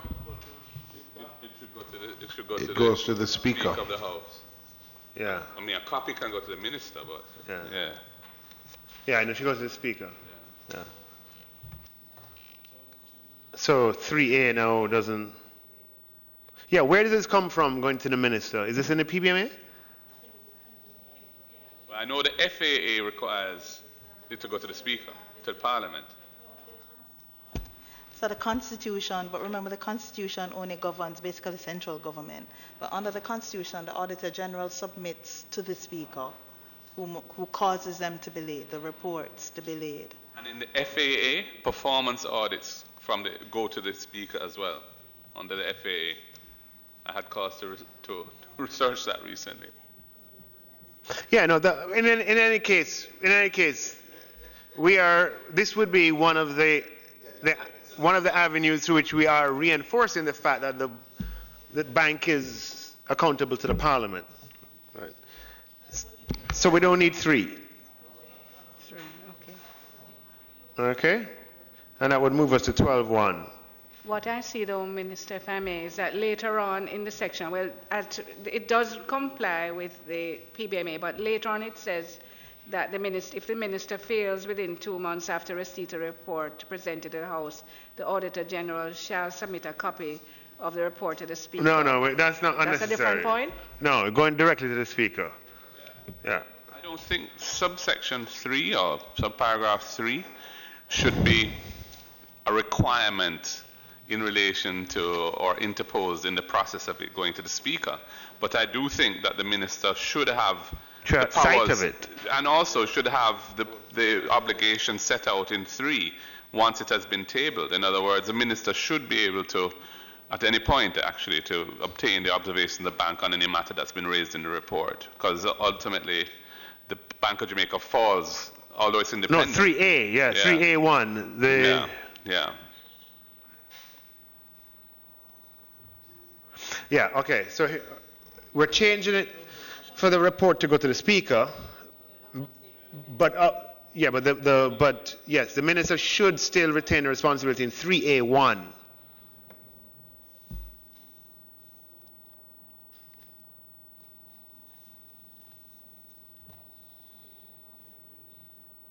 So that would be a new 3.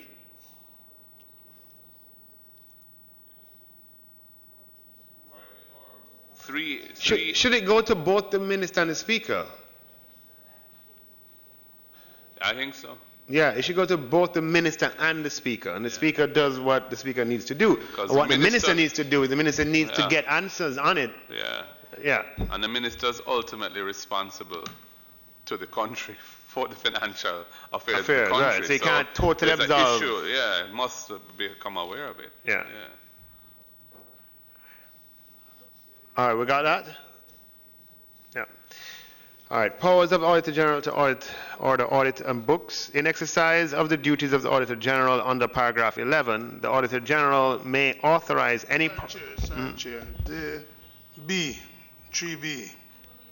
We're taking that out. We're taking that out? Yeah, because it's going to the Speaker directly. In exercise of the duties of the Auditor General under paragraph 11, the Auditor General may authorize any person who is a registered public accountant under the Public Accountancy Act to inspect, examine, or audit the books and accounts of the bank, which the Auditor General may require to be examined or audited, and that person shall report his findings to the Auditor General. In exercise of the duties of the Auditor General in relation to the bank, the Auditor General or any auditor appointed by the Auditor General shall have like powers as are vested in the Auditor General for the purpose of examining accounts under Section 25 and 28 of the Financial Administration and Audit Act.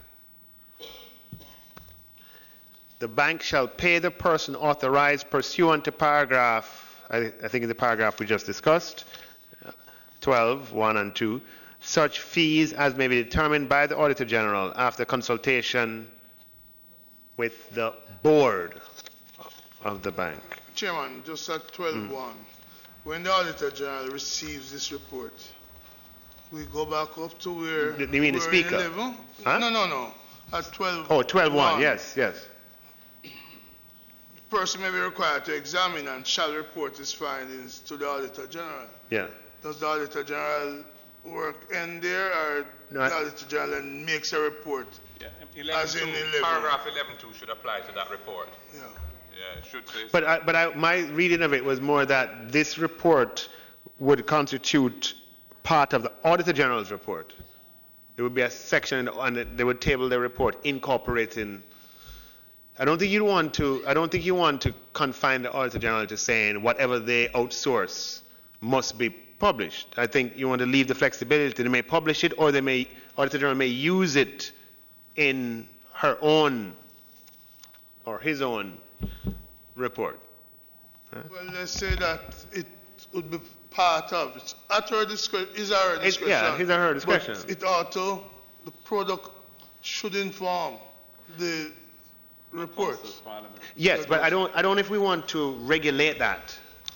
No. In that the Auditor General has the flexibility to outsource something, and then based on the product of it, determine how to use it. I don't think we should tell how that ought to be used. Yeah? Okay, on 13, where... It's covered because it says, in the exercise of the duties of the Auditor General under paragraph 11.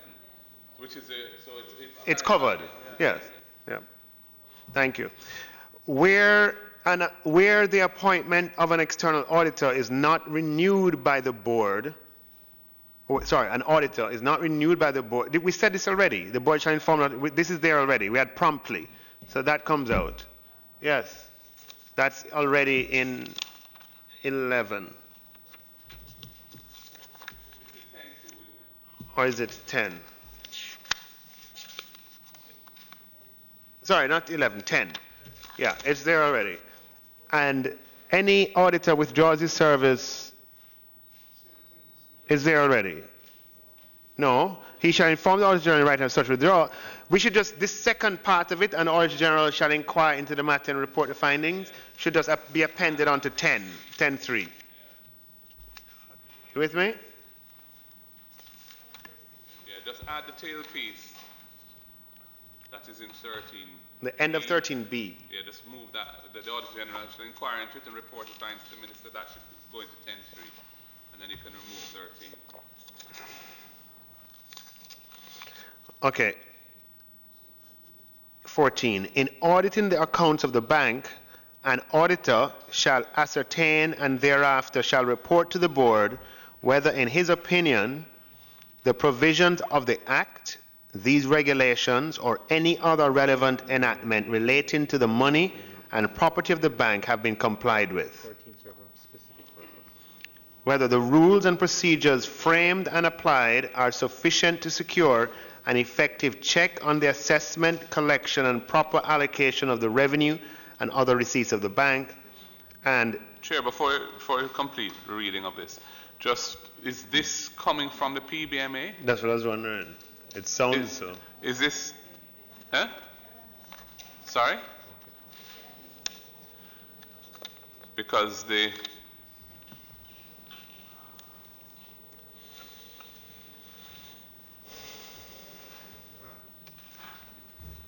I was just checking if those were provisions lifted from the PBMA.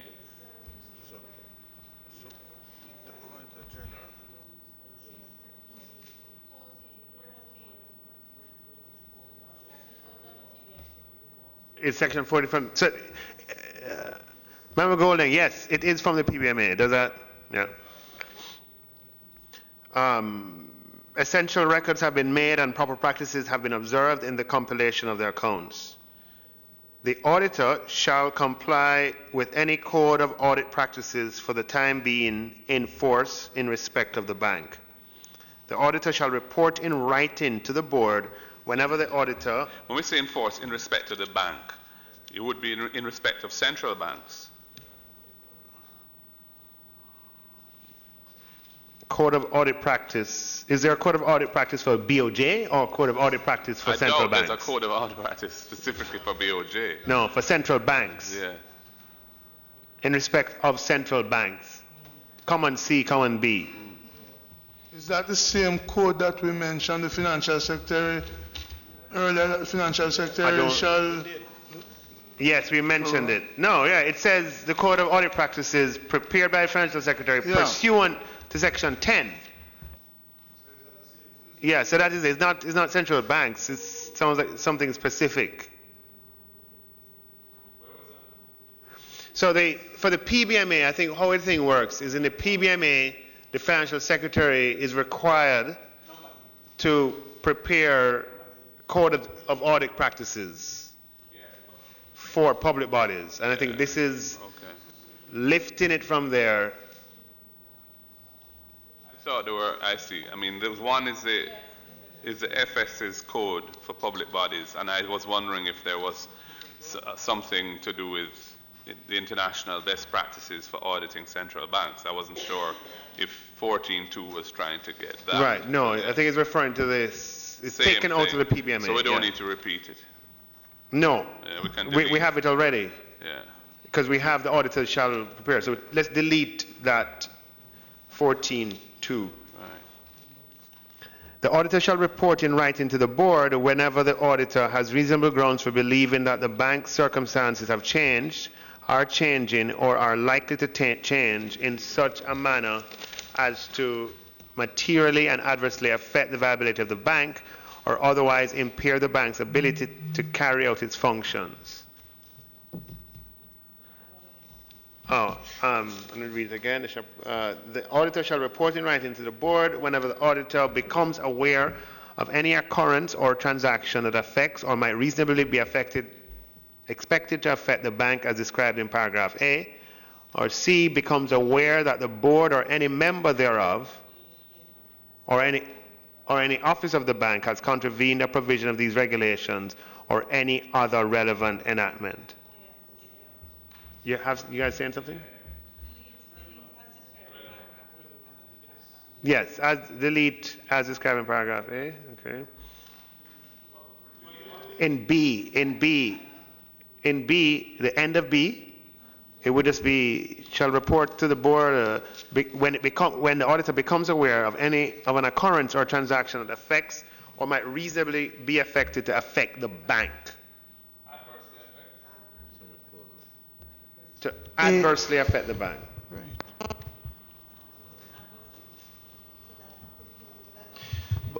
That's not in the PBMA. When it said A, it talks about viability of the bank, adversely affect the viability of the bank or impair. So it was relating back to those things. Yeah. See, what are you saying? Adversely affect the bank. Okay. All right, we're on 4. The auditor may prepare separate auditor's reports on the bank's financial statements if, in the auditor's opinion, separate reports would be more appropriate. The auditor shall submit such other reports respecting the bank as the Auditor General may require. The directors of the board, former directors, external auditors' right to information. The directors of the board, former directors, officers, employees, or agents of the bank shall furnish to the auditor such information and explanation and records, documents, books of accounts, and vouchers of the bank as the auditor may require in order to enable the auditor to prepare any report required by these regulations or any other relevant enactment. Oh, take out external in the margin. Huh? By the act. No. By the act. End of 15. Regulations or any other relevant No, enactment? they're suggesting any required by the act or any other relevant enactment. Is that it? No, by the act. Okay. But what about if it's required by these regulations? Regulations are part of the act. We're going to be scheduled to that. Huh? Remember, Member Golden, these are rules that are scheduled to the Principal Act. Yeah, and we're taking external out of the margin. External auditors, taking that out. Yeah, okay. On to 16. Sorry, just to clarify on that. The way, if you look at these don't read like a schedule to the act. These rules aren't, they're not styled as schedule. They talk about in the exercise of the power conferred on the minister by blah, blah, blah. Yeah, so that's why I said in the beginning, Member Golden, when we incorporated it into the amendments that you would see, once you finalize, all of those things are taken out. And it's just attached as a second schedule. And we've put a provision in the Principal Act for the minister to amend this schedule by order subject to affirmative resolution.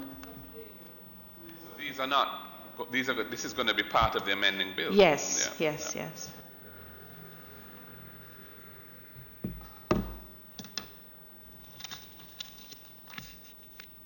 All right, I think I'm on 16.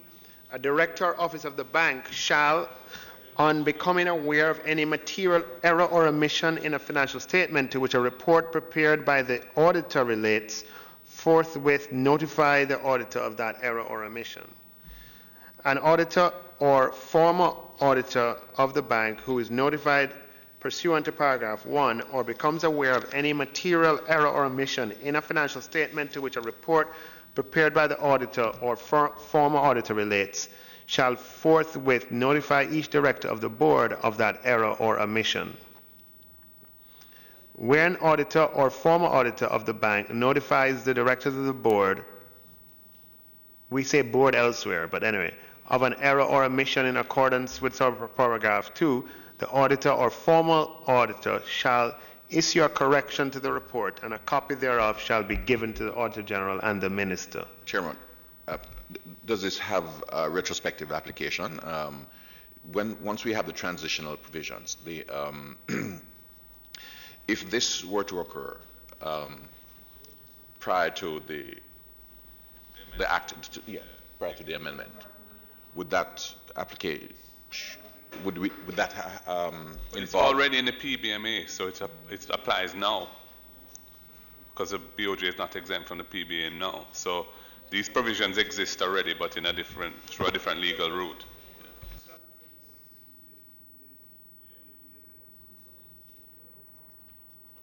But it doesn't retroactively exempt it. So if something had happened prior to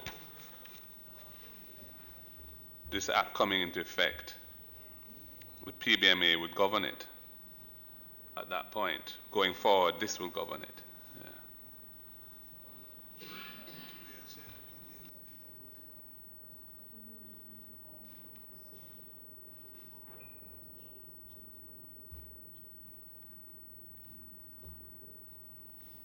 Just on abundance of caution, does the current PBMA allow for correction and for former directors or auditors? Yeah. You seeking to apply it elsewhere? Yeah. Should there be a transitional provision that makes it clear that in relation to anything that occurred prior to the BOJ Amendment Act 2020 coming into effect, the provisions of the PBMA shall continue to apply to those matters, so you don't create a gap? Or how do you want to address something that may have existed prior to and arise subsequently? But this, I mean, the PBMA governs until this becomes effective. Right. Right.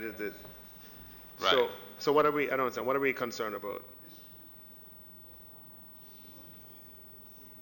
Because once this becomes effective. Yeah, it shouldn't really matter since the provisions are the same. The same provisions. Yeah. It shouldn't matter. Mm-hmm. Yeah. So 17, duty of care. Every director of the board, officer, agent, and servant. What is a servant? It's a very old-fashioned way of styling an employee. Is that you, Governor? We're servant. Can we take out that? Take out the servant. As happy as I am to know that Richard is my we servant. could just say officer or agent. Yeah. Or it could just say employee, ministers, employee. I like employee. Or is that the head of the BITU? We don't have any servants down there. Huh?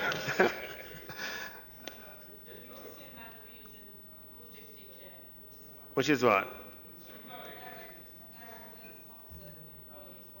Okay, yeah. Of the bank shall, I agree, put employer, shall in exercise of their powers and the performance of their duties act honestly and in good faith in the best interests of the bank and exercise the care, diligence, and skill that a reasonably prudent person would exercise in comparable circumstances, including but not limited to the general knowledge, skill, and experience of the director, board, agent, officer, agent, or employee. Including there or having? Well, in other words, I think what this is trying to say is that the person, targeted person, must exercise the care, diligence, and skill that a reasonably prudent person would exercise in comparable circumstances. I see. This is really meaning that such the comparable circumstances include these things. Yeah, it just reads in a little. Is there any way that you can just make it clear that what we're talking about is the comparable circumstances when we're talking about the general knowledge, skill, and experience of the person, and so on? Mm-hmm. Like such comparable experience, including but not limited to. found it difficult to understand when I first read it, and that's always to me a signal that the language could be just made a little clearer. So if you just put a comma after comparable circumstances, and just put such comparable circumstances including but not limited to, etc.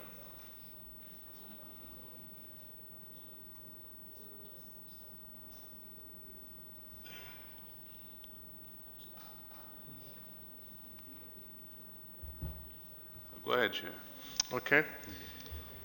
So we are on 17.2. A director of the board who is directly or indirectly interested in any matter which is being dealt with by the board shall disclose the nature of his interest at a board meeting and shall not take part in any deliberation of the board with respect to that matter.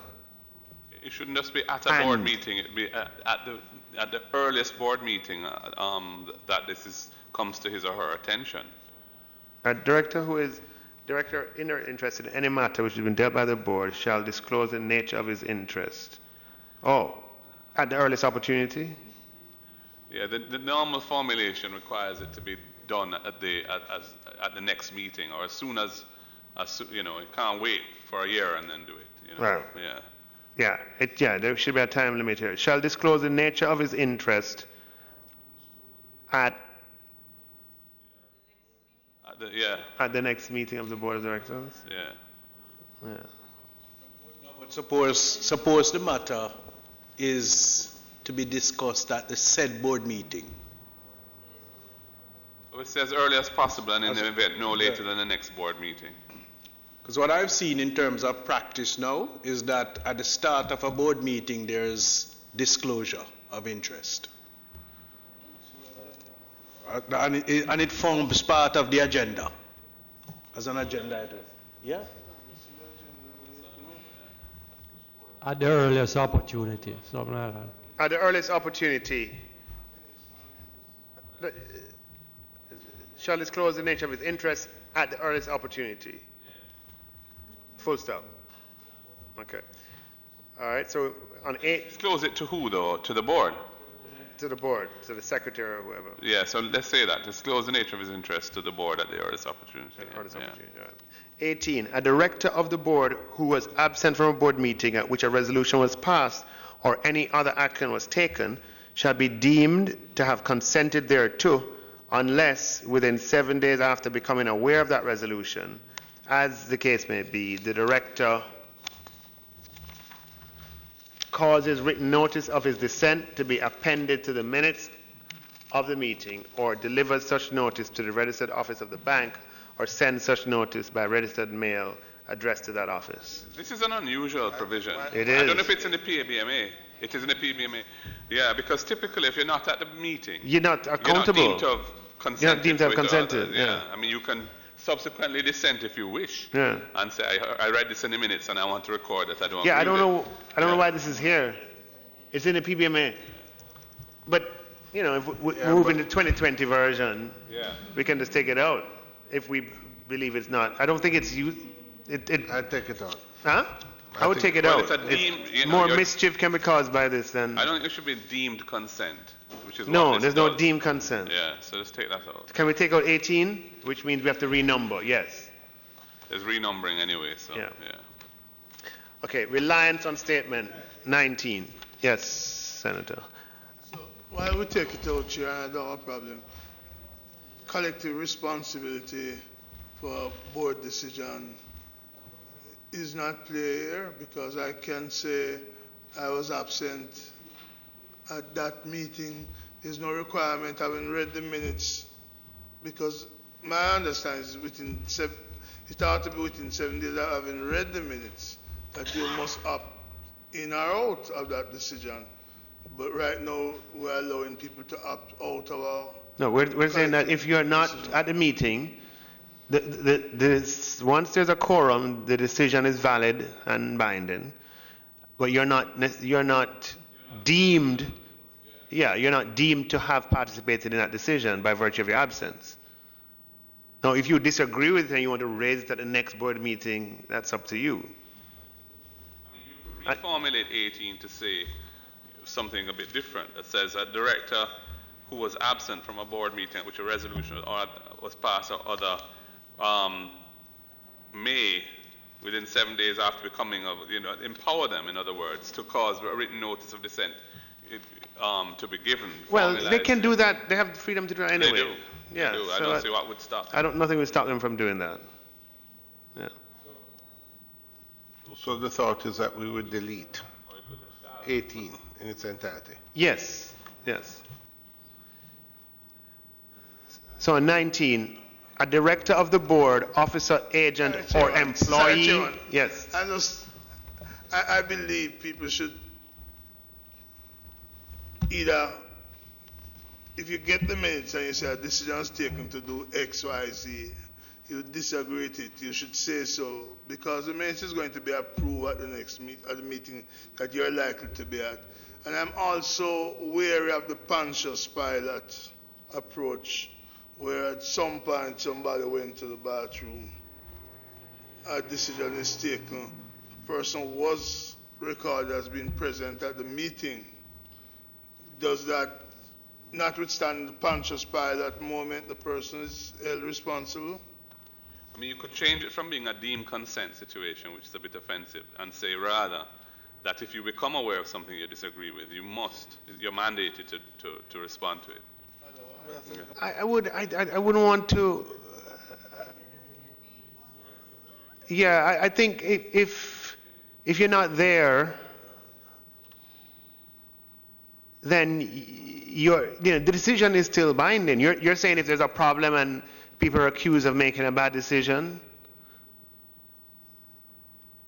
It may be something controversial that you don't agree with, and rather than just facilitating. but I think if you don't, I think we're leaving people to be, if you don't agree with it, you feel that strongly about it, at next board meeting you raise it, or write within 2 days if you want. I mean, we're leaving it. We're not. You can do that. You're free to do that as a director. Yeah, I mean, that provision would prevent somebody from letting sleeping dogs lie. In other words, you couldn't just let sleeping dogs lie for convenience and a quiet life. You'd be required to say your position subsequently. If you don't have it there, then the person who's absent can simply just allow it. And I think that is better. All that is required is that some minutes note that you did not agree. I mean, all that stuff. If you, but I think you, yeah, no. The question is whether the person who was not at the meeting, a decision was taken which they strongly disagree with, should be obliged to make their disagreement with it known in all to the sincerity, board. Yeah. if he doesn't at the next board meeting, one axiom consent. He agrees. In other words, if he's so opposed to a decision, he should let it be known at an appropriate board meeting. That's what 18 says, essentially codifies that as a deemed consent. I'm saying it, you don't have to put it. I agree with the removal of 18. All he has to do, he sees a decision made at a board meeting, at an appropriate board meeting, he just let it be known that at a meeting on the 4th of February, I did not agree with that decision, and let it be noted. If he doesn't, then one assume that he agrees. So you want to Chairman, put it back in then? Chairman, Easy life. Chairman, Because otherwise, we're not going to agree among ourselves. No, it's Chairman. a question. Let's It's a carry question, over what Chair. exists. It's a question of how you put it back in. Because if you take out the within 7 days and the cause written notice for the dissent. I suggest, no, the PBMA is a governing regulations for all 148 public bodies. Let's just leave it as it is then. No, because we're not agree how we take it out. If you leave it as it is, and Well, that's it. That is what exists today. Then you're deemed to have consented. Is that deemed consent, That's what exists Yeah. now. So it puts the onus on you. If you It don't, does. if you feel strongly about it, you have to say something. You have to say something, And or else. So it has some. It has, of some course. benefit, yeah. It does have some benefit. It takes away mischief. You can't let sleeping dogs You lie. can't unless- sleep, exactly. because- Or if you made them lie, then You're deemed to you're consent. deemed consent.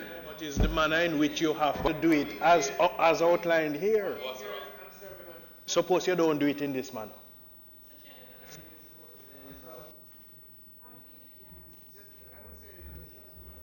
Just leave it. Just leave it. Leave it. Make it stay. Yeah. If this is what happens for the other 148, exactly. All right, 19. A director of the board, officer, agent, or employee of the bank shall not be liable for a breach of duty under paragraph 17.1 if he relies in good, 17.1 talks about duty of care. Yeah. If he relies in good faith on a report of an attorney at law, accountant, engineer, valuer, or any other person whose profession gives authority to a statement made by him, including any officer, director, agent, or employee who has provided such report in his professional capacity. That sounds like it's just lifted as well from the PBMA? From the company, okay. A director of the board, officer, agent, or employee of the bank shall not be in breach of his duty under paragraph 17.1 if he believed in the existence of information which, if true, would render the director's, officer's, agent, or employee's exercise of care, diligence, and skill in the performance of his duty to be reasonably prudent. For the purposes of this paragraph, a director, officer, agent, or employee shall be deemed to have acted with due care, diligence, and skill where, in the absence of fraud or bad faith, the director, officer, agent, or employee relied in good faith on documents relating to the affairs of the bank, including financial statements, reports of experts, or on information presented by other directors, or where appropriate, other officers, agents, or employees of the bank.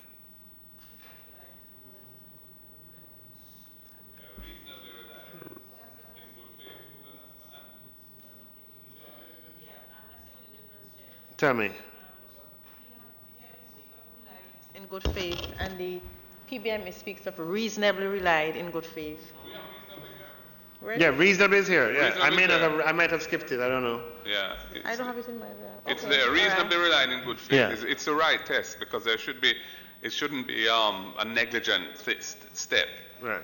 to rely on it. You know, Right. if something was obviously flawed, you're expected to be able to pick sense out of nonsense. So if a valuator comes and says that the office, the tower is worth $2, that's not reasonable relying.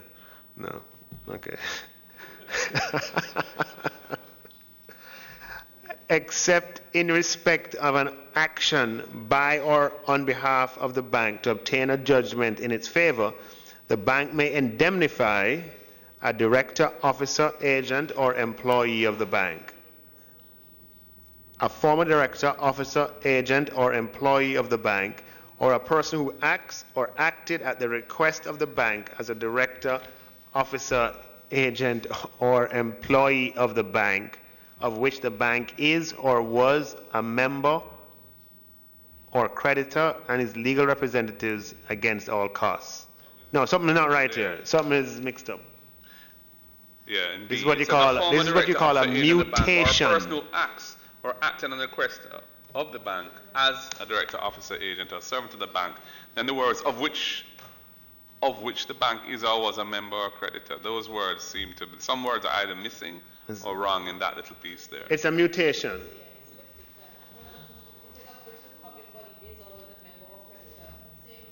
Same word in.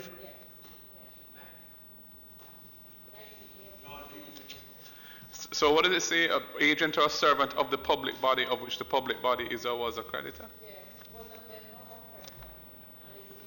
What does it say before public body?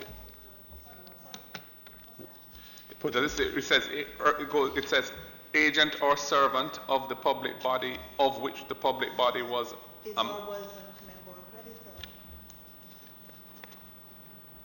Yes.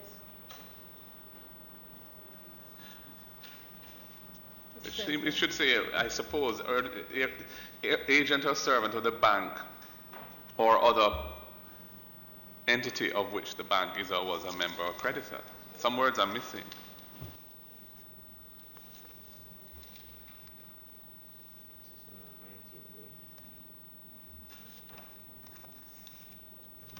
Yes, or of another entity of which the bank is or was a member or creditor. Well, I can't figure out what is intended here.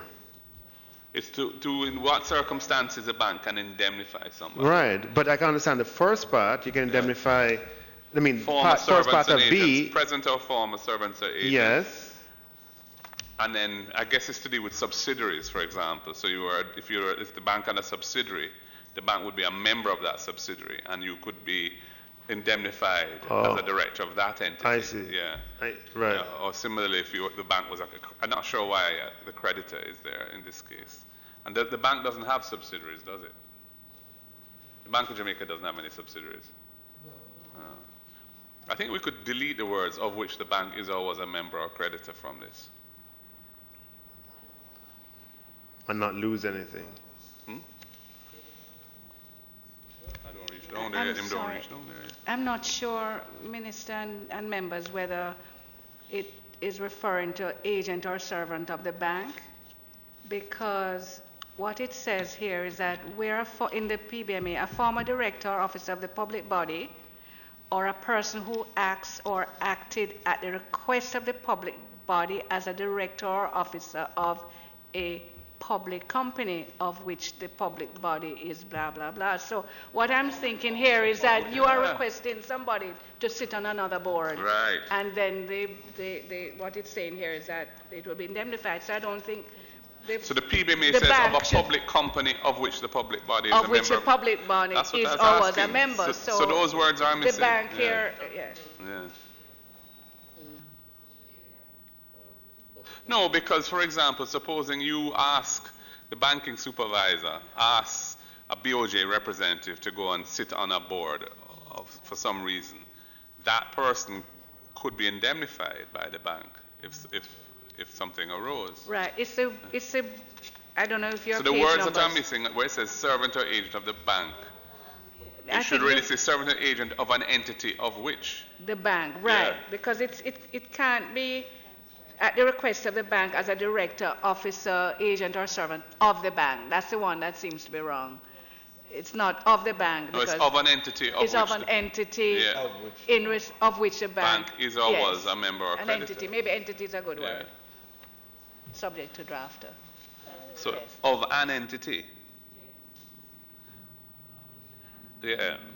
Yeah. Servant, agent or servant of an entity of which the bank is or was a member or creditor.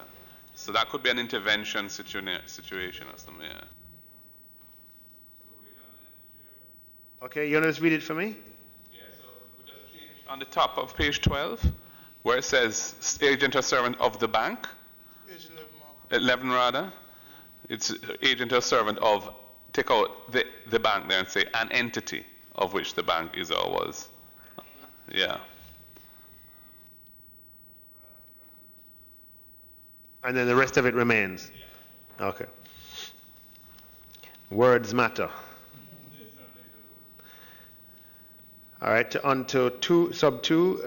To read the clause, you would stop the partway and his legal representatives against all costs, charges, and expenses, including the amount paid to settle an action or satisfy a judgment, reasonably incurred by him in respect of any civil, criminal, or administrative action or proceeding to which he is made a party by reason of being or having been a director, officer, agent, or servant of the bank. Right, okay. But I mean, there's no requirement of good faith on the part of that person. Oh yes, it's dealt with in the next subpart. Right. And we cover in criminal action as well, is what is being said here. Yeah, but it says subsection, some paragraph 1 does not apply unless the director, officer, agent, or servant to be so indemnified, A, acted honestly and in good faith, etc. So, with a view to the best interest of the bank, and in the case of a criminal administrative action or proceeding that was enforced by a monetary penalty, had reasonable grounds for believing his act was lawful, his conduct was lawful. Okay, that finishes 20. All right, 21, indemnity for derivative action. The bank may, with the approval of the court, indemnify a person referred to in paragraph 20 in respect of an action by or on behalf of the bank to obtain a judgment in its favor and B, to which he is made a party by reason of being or having been a director, officer, agent, or employee of the bank, against all costs, charges, and expenses reasonably incurred by him in connection with the action if he fulfills the conditions set out in paragraph 20, subsection 2. The derivative action in relation to Companies Act matters. In order to bring a derivative action, you may need the approval of the court to do so. We're kind of importing that into this statutory area. I'm not sure we really need 21 because we already have 20, and 20 permits the indemnity to be granted. So I don't know why we need 21. General Counsel? Is it an importation, but doesn't really apply here? Okay, so are we happy with that? Deletion? Okay. All right, so 22, which would now be another number, right to indemnity. Notwithstanding anything in paragraph 20 paragraph 20, a person Sorry, one point though. In 20, subsection 1, it's only an indemnity against cost charges. Yeah, we don't say cost, charge, expenses reasonably incurred. It says reasonably incurred, but it doesn't include other liabilities. I mean, supposing the person had to pay a sum of money pursuant to a judgment or some other fine. I mean, normally the indemnity would cover not just cost, charge, and expenses, but any amounts that the person was required to pay. So it's cost, charges, including amount paid to settle an action or satisfy judgment. Charges and expenses. That don't wrap up everything.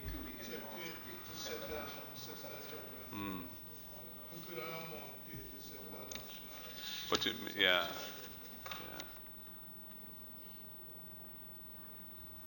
That wraps up everything.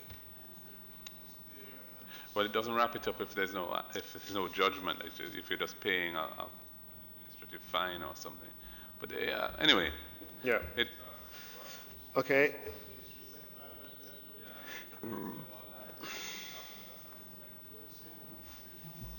Could we add the word liabilities before costs? All liabilities, comma, costs, charges, and expenses. Reasonably incurred by him. Costs, charges, and expenses. Just insert the word liabilities before costs. I don't have a problem. Yeah. Okay. So, but on 22 now, if we delete 21, this is relating to 21. Notwithstanding anything in paragraph 20, a person described in 21 is entitled to indemnity from the bank. So this can go.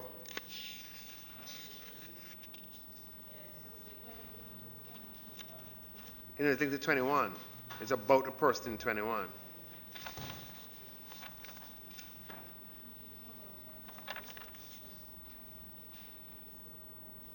It still applies? Now let's read it. Notwithstanding anything in paragraph 20, a person described in 21.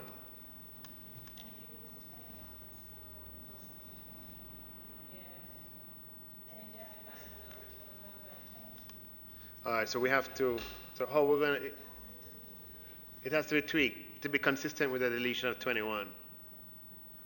But you have the ton of control, right? All right, so I'll just read it.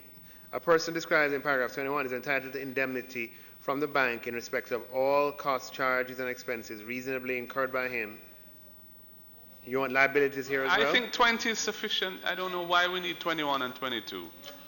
That was my suspicion. 20 covers liabilities, costs, charges, and expenses, and you have to act it honestly to be entitled to indemnity, and that should be sufficient. That was my sense as well.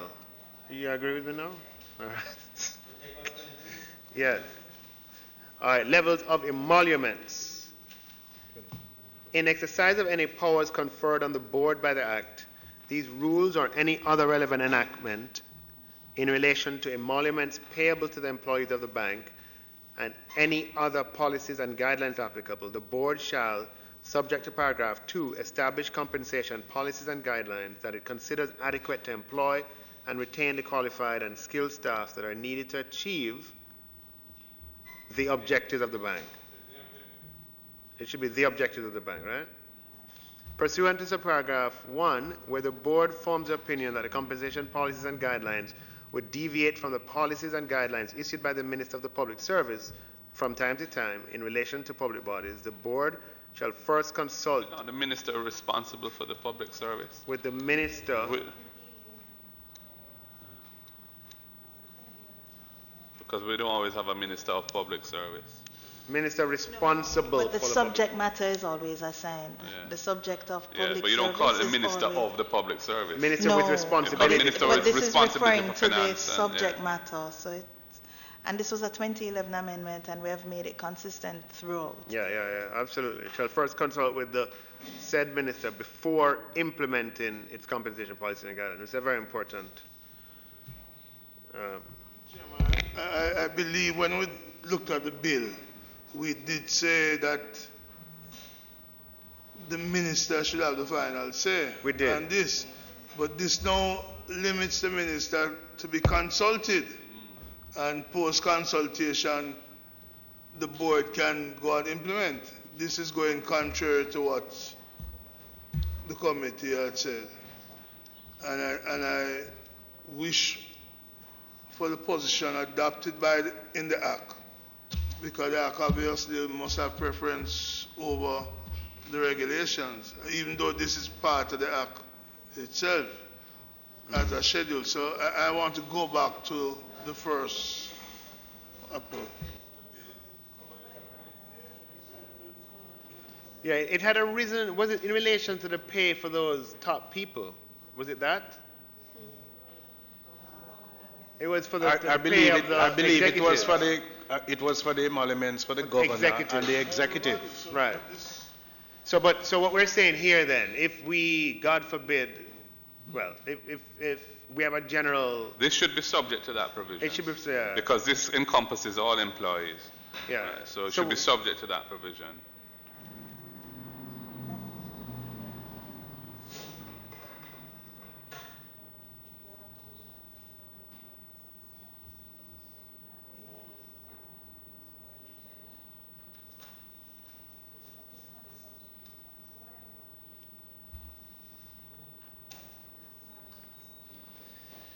No, can you speak into the mic?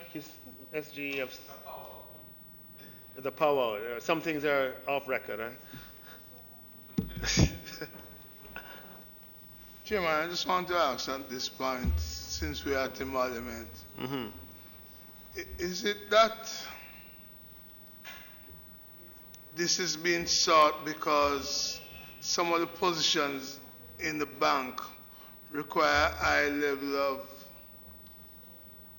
security protection from, because they may be No, I know I agree, Marcus, because there may be cases where such employees may face criminal threats from the criminal underworld. Don't laugh, Marcus, until you know what I know, don't go there, right? So I'm wondering if this is part of why they're saying it, and maybe they could tell us, is there any other jobs there that's likely to run into conflict with the criminal underworld because of the nature of the job? No, I'm not sure I understand. I believe that this has been lifted from the PBMA and put into the BOJ, into this act. That's where this is coming from. What we're saying is that we want to subject the provisions in the act to this. We have to lift this and put it in the act, because we can't subject anything in the act to regulations. So it may be where we have provided for the emoluments for staff, we will have to put this clause there if you think it ought to be subjected to some, yeah. Or if we need it. Suggesting that we need it. Chairman, I still wish if the bank could be kind enough to respond to the point I made about the nature of the jobs requiring The nature of the job requiring yeah, interaction with, no, requiring protection from. criminal underworld. Section 7 All right, says, we'll deal with it. Let's just deal with the first one and we'll come to your question. yeah, Section 7 that we've amended says the bank may appoint an employer at such remuneration and on such terms and conditions as it thinks fit such officers, agents, and employees of, as the board considers necessary for the due performance of the functions of the bank. So if we say that this will have to be subject to, we therefore need to lift this and make it a part of clause 7 that we are Of the act. Yes. Yeah, fine. Is that everybody happy with And that? I remember we had also put in an exception to say that in the case of the governor, this won't apply because they are appointed pursuant to another provision. Yes. And I'm sure that you would want this to apply to both the, what do you want it to apply to the governor or just the employees? The Hmm? Is it consistent that they are going to be consulting the minister? But that's what he said he wants, that's the policy. So say something like If we govern the pay of the governor via the minister's approval, there are relativities going down, and that must also be governed.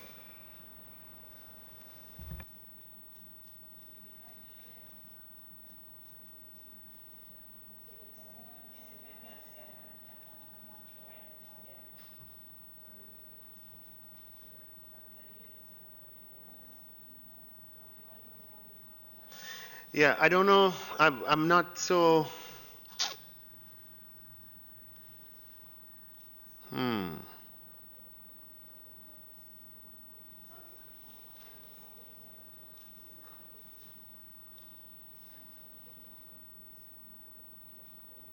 If we put this in the act, you change. It would still be consult.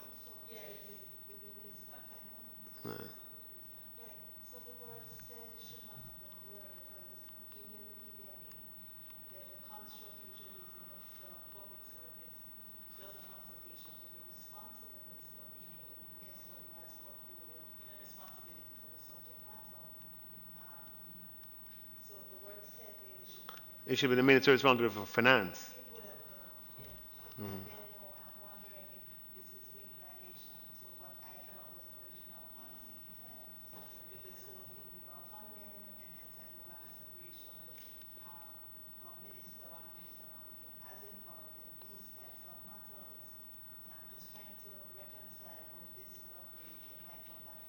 Yeah, I think what the tension is, if let's say BOJ has a salary structure that they're happy with, generally speaking, and we are having increases in the public sector of X%. I think the tension is, would BOJ be free to have increases of 2X%? When everybody else in the public sector is increasing by X? You see, Chair, and I'm speaking of experience in the BOJ now, where the situation might arise where the BOJ is not able to attract and to retain the competent skill sets and may very well have to deviate from the policies that governs the public sector. And so in that case, is it a situation where it is left on its own independently to act, or is it required to seek consultation or approval from the minister? Well, not so much approval. I'm leaning towards us leaving it here, not elevating it. Because the tension is between the operational independence that we want to achieve and also ensuring that the board doesn't go too wide outside of what the general framework for the public sector is. All right, with the term first consult with the minister. So there is some consultation, and nobody would perceive it that the board would run away in making a decision on its own. But there would be consultation with the minister. So I'm fine with that. Yes, and the board would have their own tensions because, when they come into Parliament here, and if they have gotten the president of the BITU to convince them to give some walloping increases, people are going to ask questions. And they would have to come here and defend justify and defend it. Yes. So again, we have this. The consultation. I think I'm happy with if it's at a level of consultation. Practically, what that usually, and I hope that would not be dependent on who the personalities are, but the consultation is a genuine one. Chairman, I've heard governors of the bank speak to the salary of people in the public sector. Some of them are treated as self-employed, Member Campbell, and put a tight rein. In other words, some shouldn't run ahead of others. I've heard ministers of finance speak to that. And so I don't believe you should be constraining those people, but letting go the Bank of Jamaica. And I believe the minister ought to be, in the end, also taking responsibility for approval, and the minister will be fair and reasonable. I don't want to hear former Minister Chuck talking about fat cat issues in a future. Don't pay the in a future oh, it says a former administration. But so in other words, I believe a Minister of Finance will take much more than just the Bank of Jamaica concern into account in setting these issues. So the tension, Senator Brown, and this is your point is one that's worthy of discussion.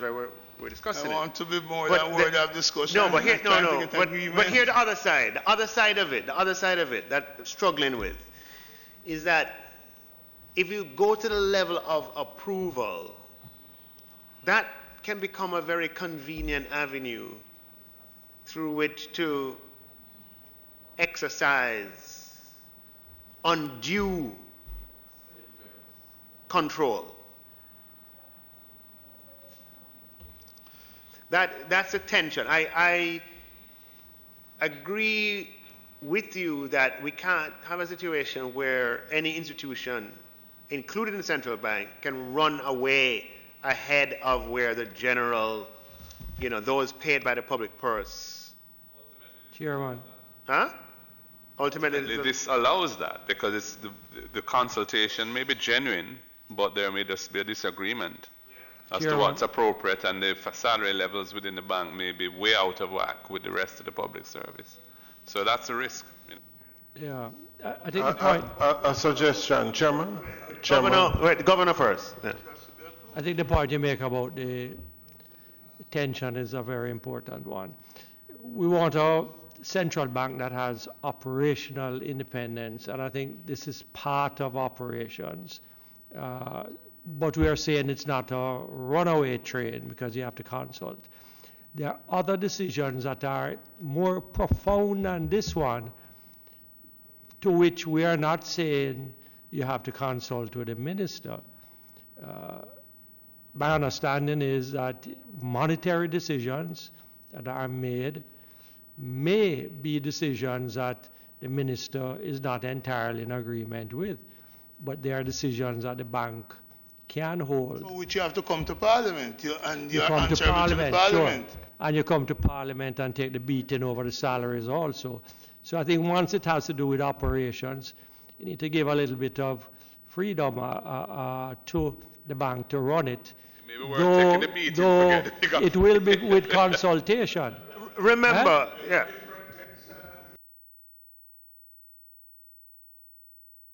No, but to repeat the point, we can take monetary decisions that are more profound than giving a 10% salary increase versus 5%. Yeah.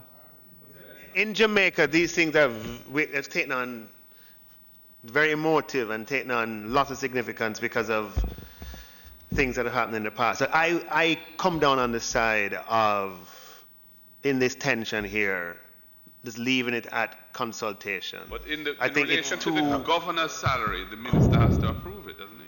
Yeah, what we said for governor, yes, has to approve the terms and conditions. We had that there. So for the presumably governor. that So will that's set gonna a pressure, set the- that will have an impact on Exactly. where everything else goes, Exactly. I would imagine. Because you're not going to be paying somebody below the governor more than the governor. Exactly. But Chairman, Who is that? over here. Oh, sorry.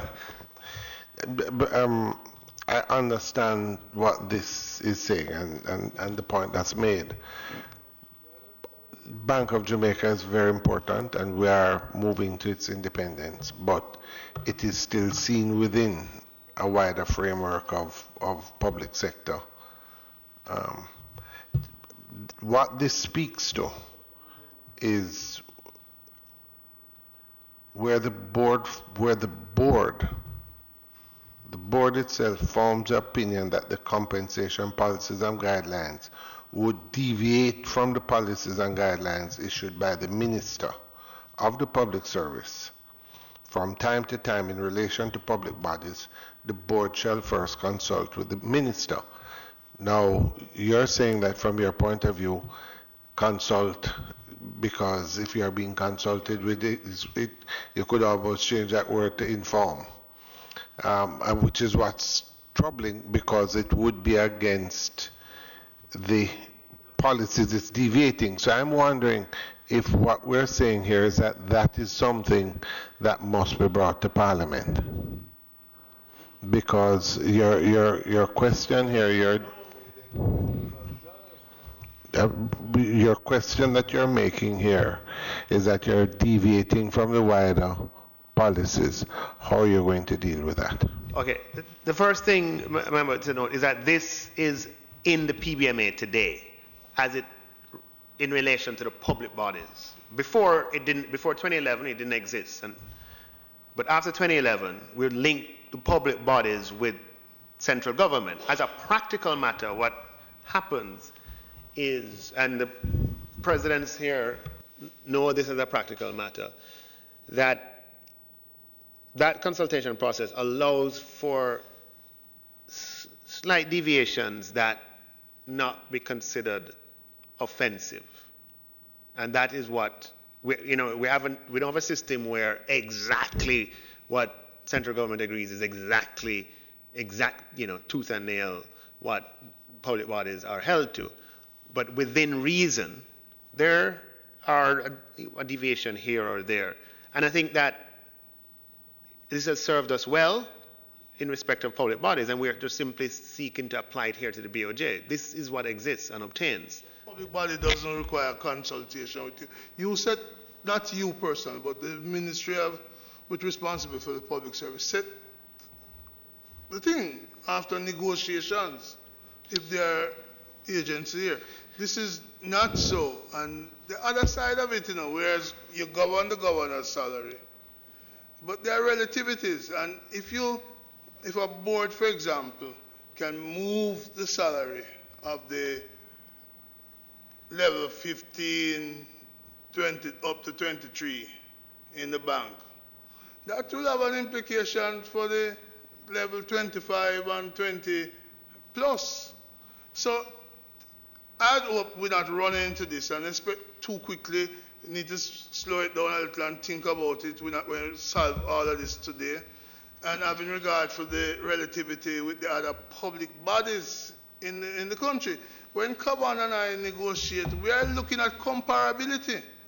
And we're going to say, at FSC, where we represent the workers, this is the relationship with that at DBJ, at NHT, at UDC. So I'd suggest that we come back to 23. We sleep on 23, and we come back. FSC will be the four cousins. Yeah, and we come back to it, is what I'm proposing.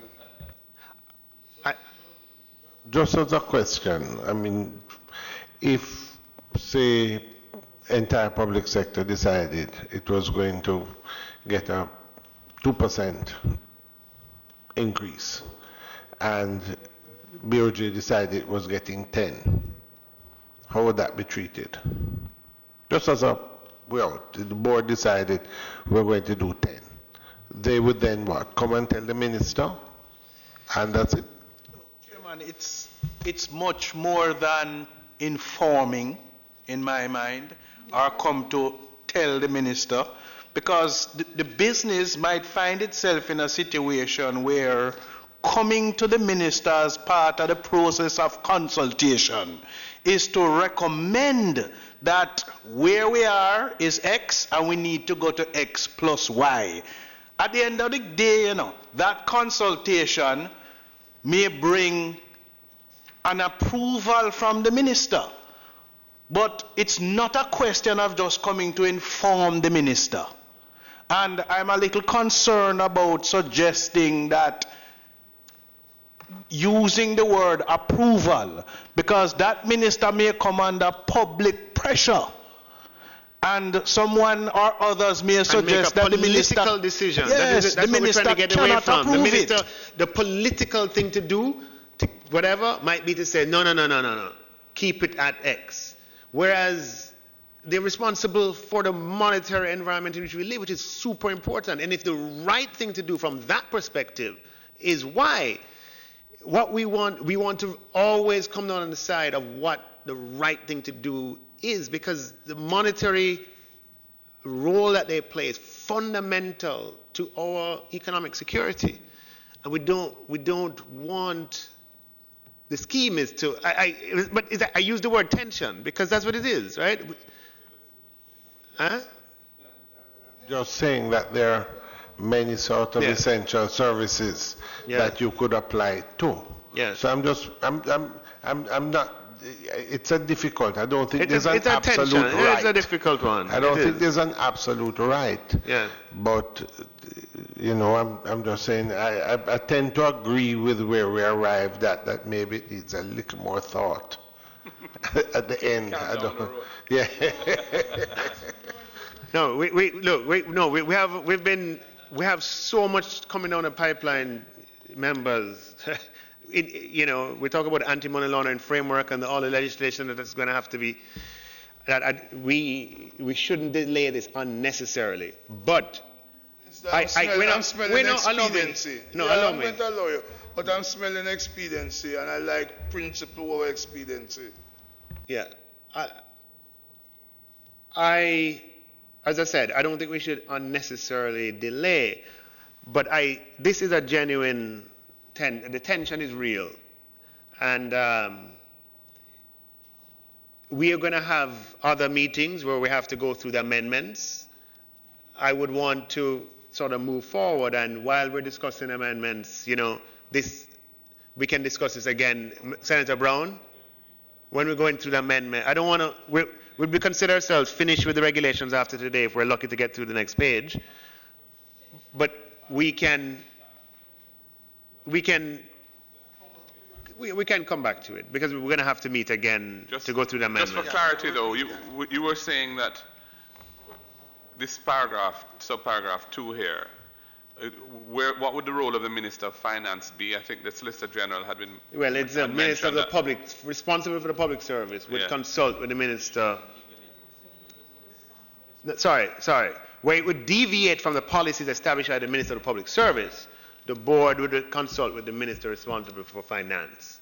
Oh, okay, so that's what it would so be. So even if it's the same person, it still holds. So it's not the said minister, it's the minister responsible for... Yeah. The responsible minister. Yeah. Mm-hmm. I saw that, yeah. But, what I'm saying is that this exists now in the PBMA.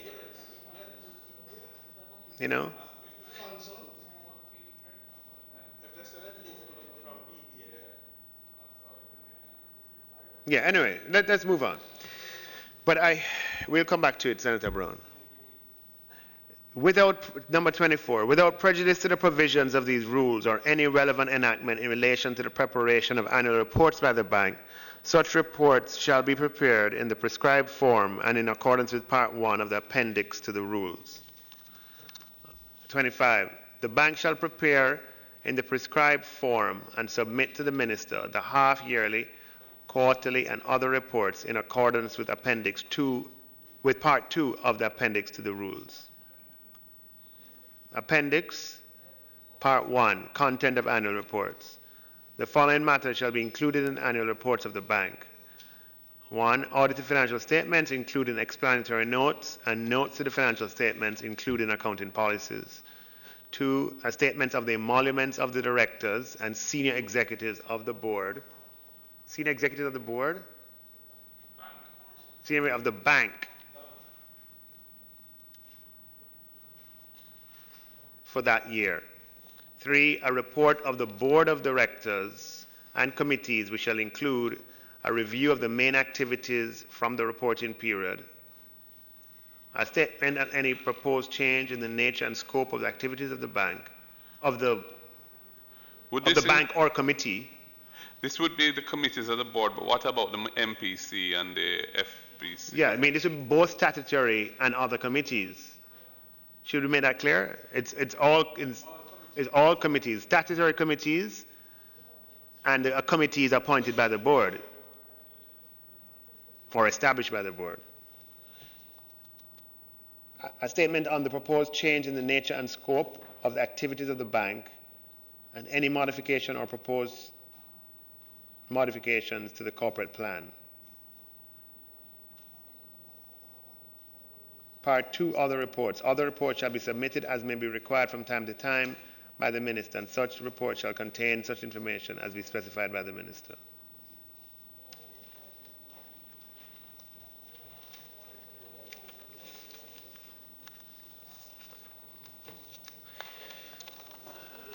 Okay.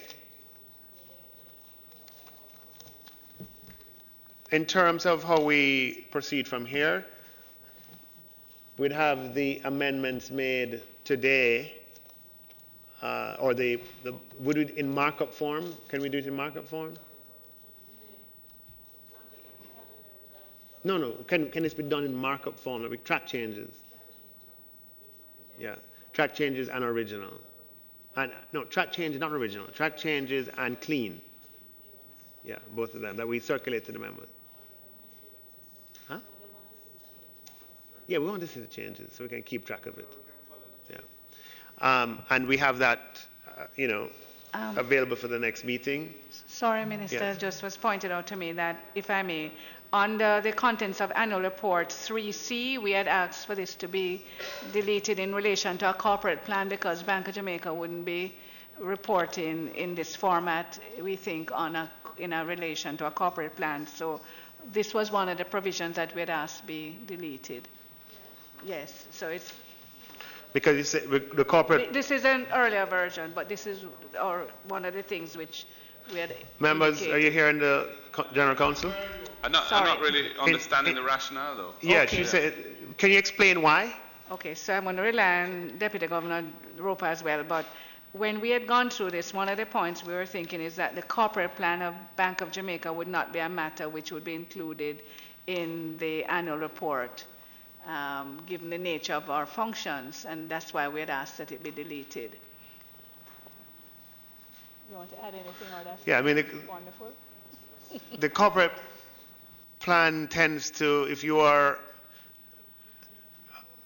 performing a particular service for government, like RGD or NHT or HART or whatever, you kind of say, we're going to this many birth certificates by this time, and we're going to this many houses, or as a corporate plan.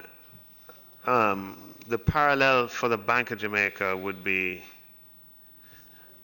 we're going to turn around applications in 3 months.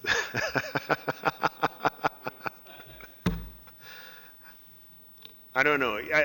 One would see their performance relative to the inflation targeting, etc. Yeah, but that is already, be there are there. reports for that. There are reports for that. So what they're saying is, right, the analogy does not really apply to the central bank, is what you're saying. I'm happy to support that, members. We just take out 3C. Agreed? Okay.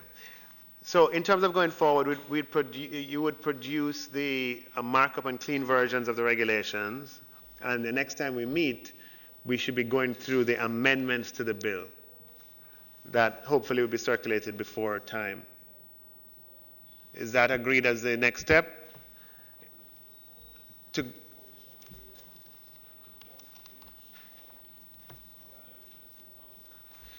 And at the next meeting as well, along with the amendment, to approve the report of the committee. Remember, we had gone through the report, we had had it line by line, and we had it changed. So I don't intend to read it again. Just to have it approved, we go through the amendments, and depending on how extensive that is. Just for clarity, where you have sought to take out the corporate plan, but in 2.1a speaks to the approval of overarching medium to long-term strategy. Strategy is different. Okay. That would be the next steps I would envision if the committee agrees.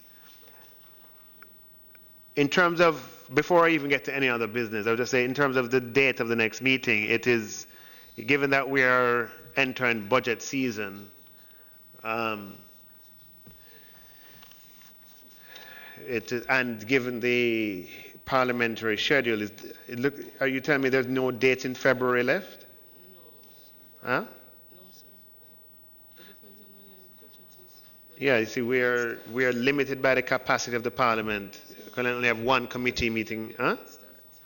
No, the things are laid here, and the opening is over here in March. Oh, okay. Is there in like the 11th of March? But so there's no. Is there any date in here that we can meet? Any of these dates in February? I have to say, sir, because since PAC won't meet next week, the might shift, so PAC is not meeting next week because Parliament is being chairman of PAC is not meeting next week Tuesday, right? Because Parliament is it's throne speech that no, and we start at 10. No, so we don't have that as an option. So February is already taken up with OSHA meetings. OSHA has 6 meetings in February.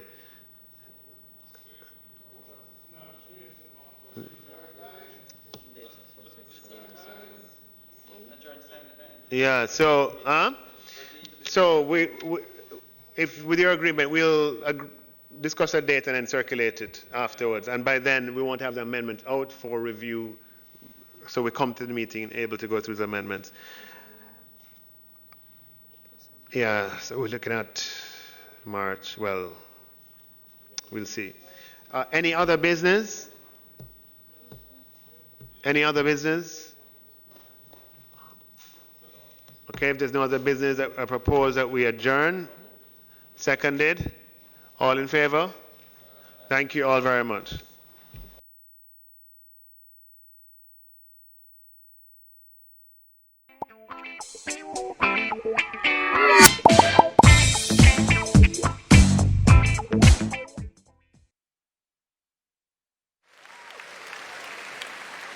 I do have a dream, and I know you have a dream, that we can make Jamaica the place of choice for you to choose to live, to work, to do business.